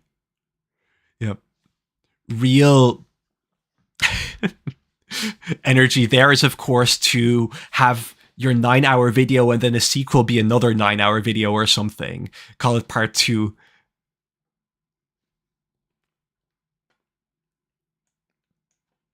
The worst part of the Blue Lock YouTube community is the content farmification on the back of plagiarism. I truly hope it dies down as time goes on. Yeah, like, I'm not going to say anything about any other creators. Don't be like Senshi. That's the only exception. Because, yeah, there are people in the community who really put in a lot of work, and just having that stolen is so shitty. Also, just this minor vendetta of my own, right? So, why hasn't he stolen from me anything? Like, why is it only the wise? I feel slightly offended that my stuff has never ended up on his channel yet. It's like I'm not inviting him over until that happens, to the very least.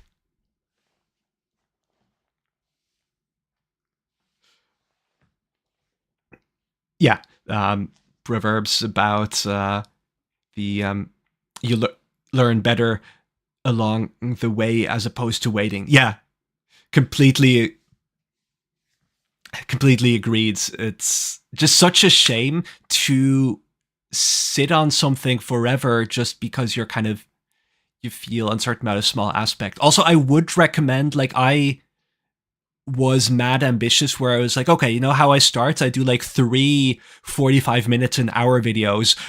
Don't do that. Don't do that to yourself. Start with 10, maybe 20 minutes max.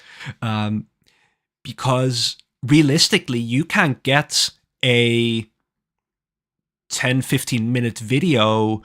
You can write a script in a few days at worst. You can then spend a few days on editing, and you can, like, it's feasible to have something done within a week, and just the satisfaction of actually finishing something means a lot, in my opinion.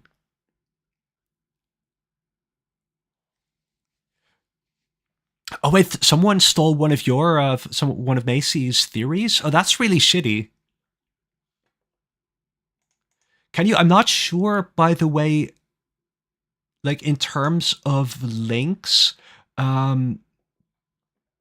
if others are able to post links in the chat, they might not be. most of their cooking gets done in Suzel's comment section. And I love that, by the way. I really love seeing when people engage so thoroughly in such detail with the stuff I make, right? That's like the biggest compliment I could get.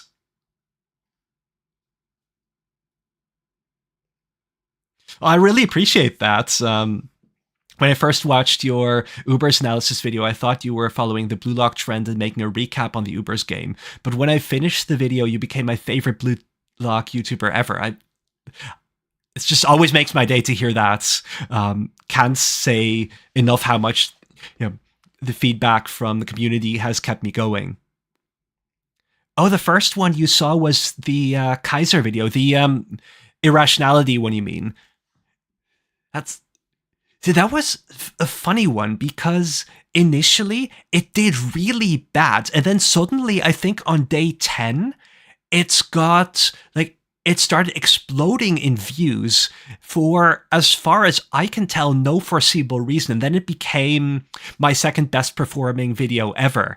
And to be honest, I'm very happy for that to be so high because it's definitely one of my favorites as well. Still to this very day. I think it's I'm saying that about my own stuff, but the kind of the way it's looking at Isagi and Kaiser and their development throughout the NEL, I think that's just very interesting stuff. So I'm glad that got pushed.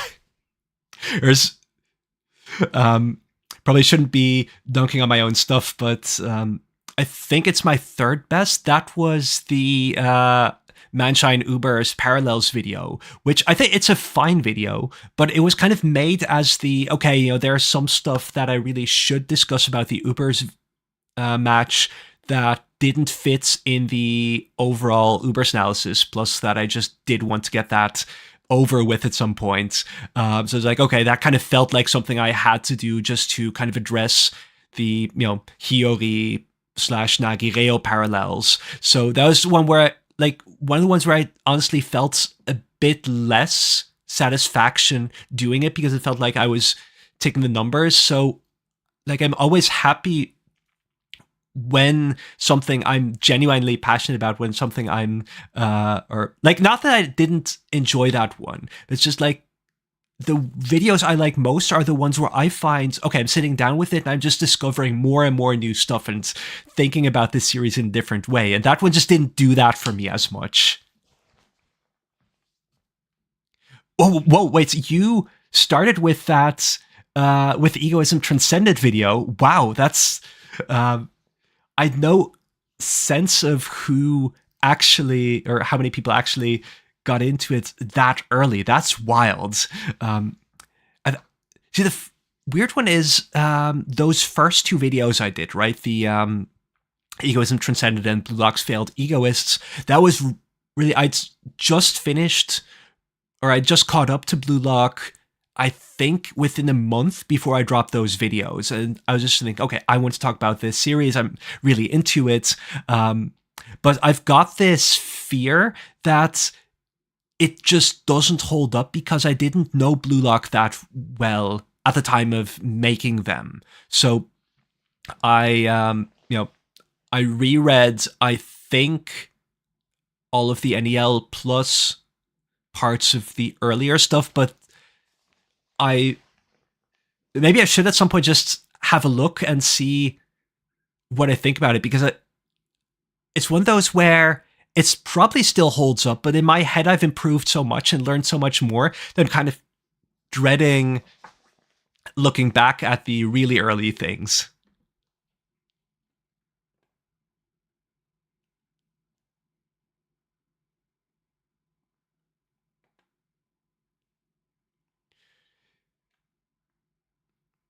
Yeah, Vicente says irrationality is purely the product of what is less usable and disagreed upon. Yeah, that's the.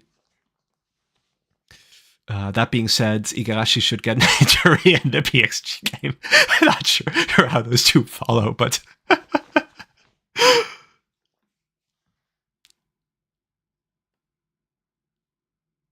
I really appreciate that. Breverb says your video was so thoroughly thought out that it made me want to analyze Blue Lock the same way and start making videos like you. Honestly, I appreciate content creators like you. I mean, that warms my heart. It really does.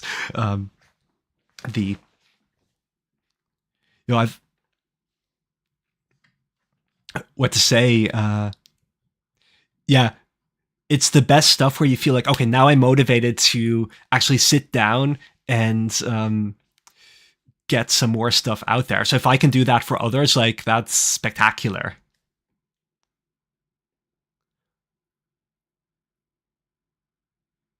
DDA, I hope the Naked King theory doesn't turn out to be true, as Kaiser always seems to prove to everyone that he's him. Yeah, I honestly, I'm just not sure exactly about the trajectory. I don't have a great prediction. It's the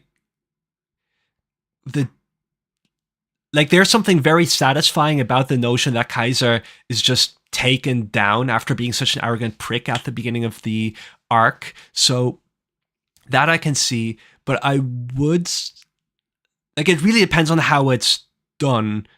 But yeah, especially with the Kaiser Ness backstory, I love the aspect that was highlighted there, and that's kind of colored the way I've been reading Kaiser since.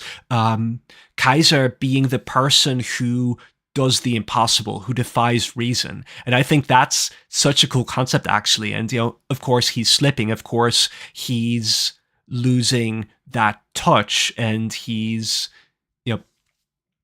not living up to his best self.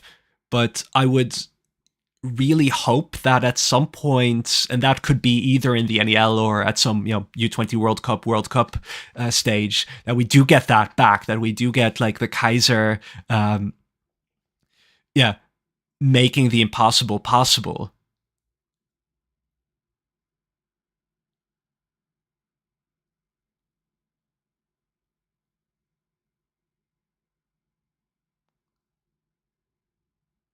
Oh, my favorite video is the I'm assuming that's the BM versus Manshine metaphor video. That one, I love that as well. That's just, this is definitely where my background. So I mentioned that at some point. I'm not sure if all of you have heard that. So my background is in poetry, in Greek epic. So I've done a lot with metaphors, and Blue Lock, that's actually something that's really stood out to me, especially the further you get, just how quote unquote poetic Blue Lock actually is, in the way it does this, the way it sustains its imagery, the way it really builds up meaning through metaphors. In that sense, it has something. I don't it sounds silly to compare Blue Lock to something like Shakespeare or to Greek tragedy, but I do think there is merit to seeing that, and it's kind of a shame that a lot of people aren't.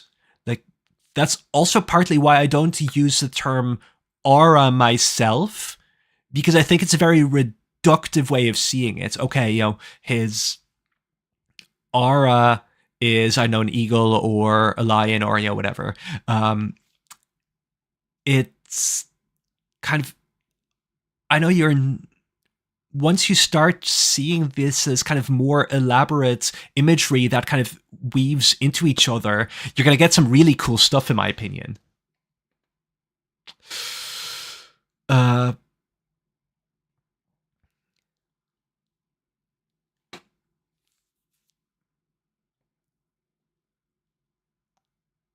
Oh, the Hiyori videos, Verbs actually likes the Hiyori video. Or at least I'm assuming that's the Manshine versus and Uber's Parallels one. Okay, I'm glad to hear that, actually. I think the first one I watched, says TDA, was the light novels one, as I recently read the manga and wanted to know if there was more content. Yeah, I was curious when I did that if it would fare well, because I did think this is the kind of topic which is almost uniquely evergreen, in that there will always be people kind of just searching for information on something that's a bit less accessible, a bit less well known than the original manga.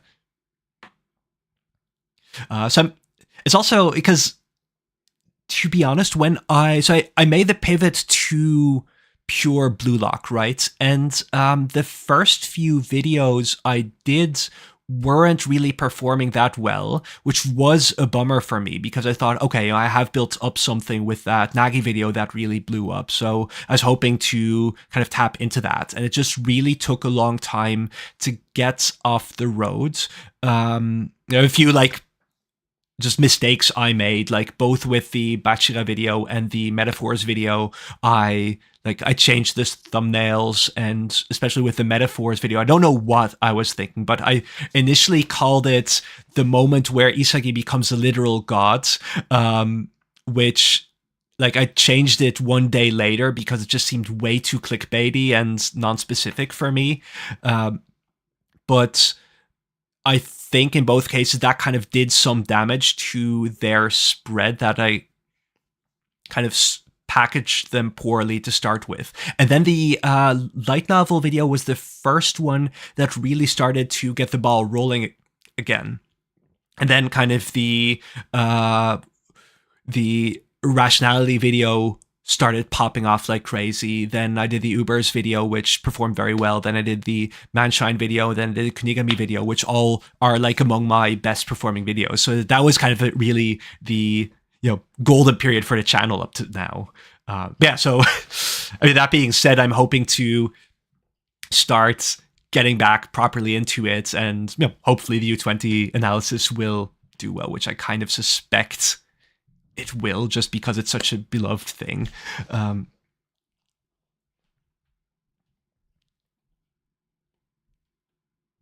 Wow, Macy actually started the series before the first volume had been fully scanlated. Holy shit, that's... It's so cool that you've been with the community for the entire rides. It's kind of thing where it's so fun when something like that has become part of your life for so long. Like I've had that, for example, with One Piece. So I started One Piece when I was 14, and by now, that's a sign that I'm getting old. I've been a One Piece fan for over half my life. So I just remember all these highlights, all the different moments, being there as part of the community, and just having experienced, let's say, Marineford while it was being published, having experienced Gear 4th, having experienced the reunion. Like, I can't imagine just binging it and not... and all that just being there and not having that hype and the weight. Like, it does fundamentally change your relationship with the story. So it's very cool that you got that for Blue Lock. Oh, it starts to annoy you when you were seeing it everywhere, so I checked it out. That was kind of me as well. By the time that Blue Lock was booming, I think the anime had probably started as well. I was like, okay, I've got to give that a spin.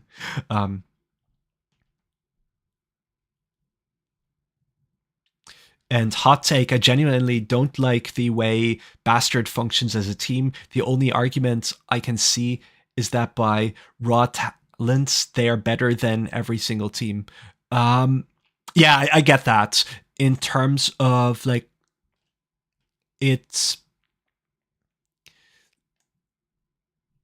like, because you have the... what do you call it? The whole point is that rationality is a myth, right? That, they call it rational, but it's actually just a power move, a way of subordinating everyone else to Kaiser. And I think that's a very interesting deconstruction, but it does indeed mean that the BM is much more of a blank canvas, and they're still in the process of sorting themselves out. And where, like, actually that might not be true anymore, because they have started to revolve more and more around Isagi.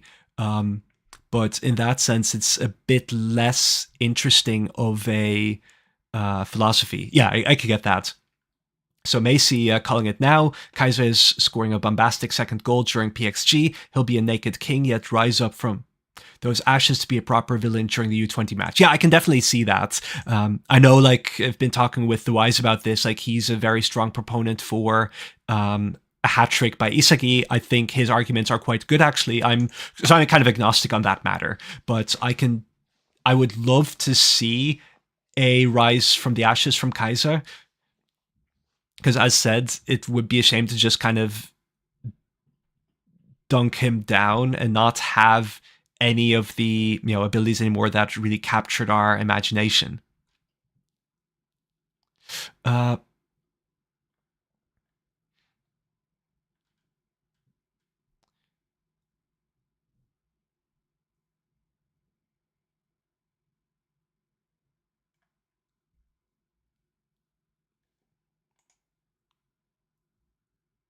Yeah, see, me being a weekly reader all along is probably a big factor as to why I'm annoyed whenever pacing discourse comes around. Yep, that's very fair. It's the reality is just with, and that's true not just for Blue Lock but for anything. A lot is enjoyed more when you can just binge it, and your experience is very different. Like you experience the highlights way more intensely when you're weekly, at least in my experience, and also just the anticipation. For me, getting a new Blue Lock chapter every week is one of the highlights of my week, and I look forward to it. And it's kind of starting to become part of my routine. TDA says,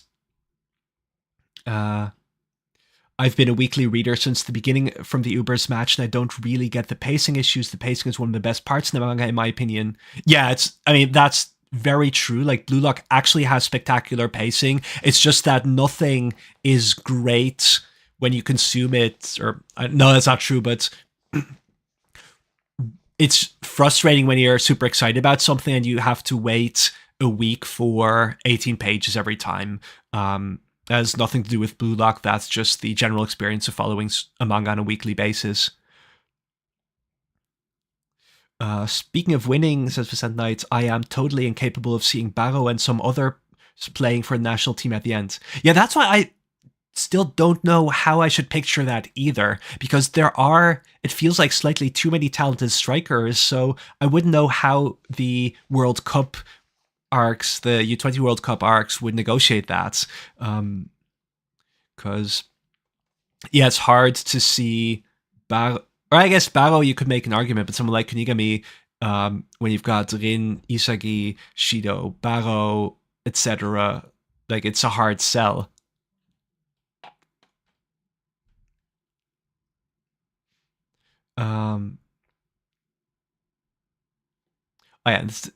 Before I missed that,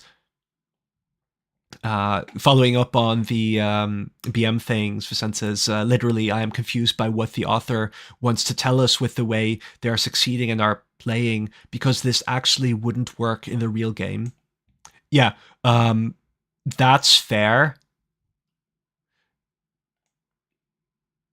I'd say what it's trying to show, like, the way I'm reading the NEL is all the other teams have a philosophy which is half right and half wrong, in the sense that, let's say Snuffy's, you have to love yourself is important because mental health is important and sustaining a player long term is important, even if only for the cynical reason that it'd be a shame if they, crash and burn, if your stars crash and burn all the time.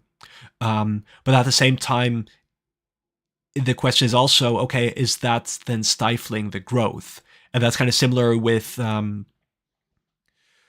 would say that with Bachira and the Barcha match, like, it's at first a strength when he fits in so well with Barcha, but at the same time, it also means that he isn't prodded as much to develop and to challenge, his place within the team, and that does seem to be kind of holding him back compared to some of the other strikers who have had a much harsher experience, especially Isagi. So, kind of, BM is cast, the way I see it, as much more of a blank canvas to absorb what they see around them and to learn from their rivals' mistakes. That being said, of course, is it realistic, quote unquote, that a team where players are constantly stealing the ball from each other will succeed? That is more narrative reason than actual real life football logic.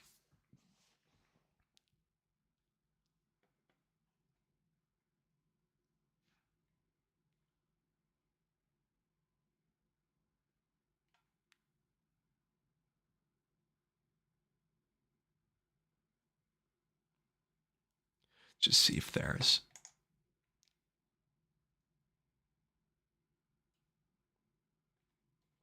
Oh yeah. So the World Cup, that's kind of where you're coming from. That makes sense. That like in football, and I think that is cool in general that there's the World Cup, but that's the club level is also incredibly important. So there's some players like Pelé who have done nothing club wise, but purely by his World Cup performances, he's high on top.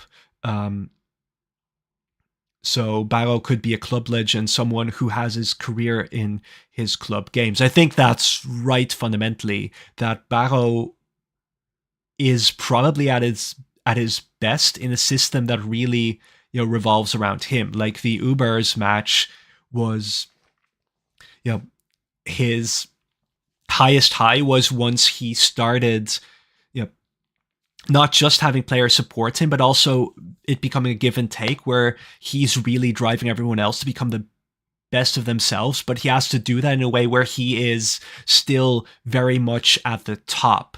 So in that sense, I think it would indeed be harder to get the best out of Barrow on a national level when you have players like Isagi and Rin who are vying for dominance.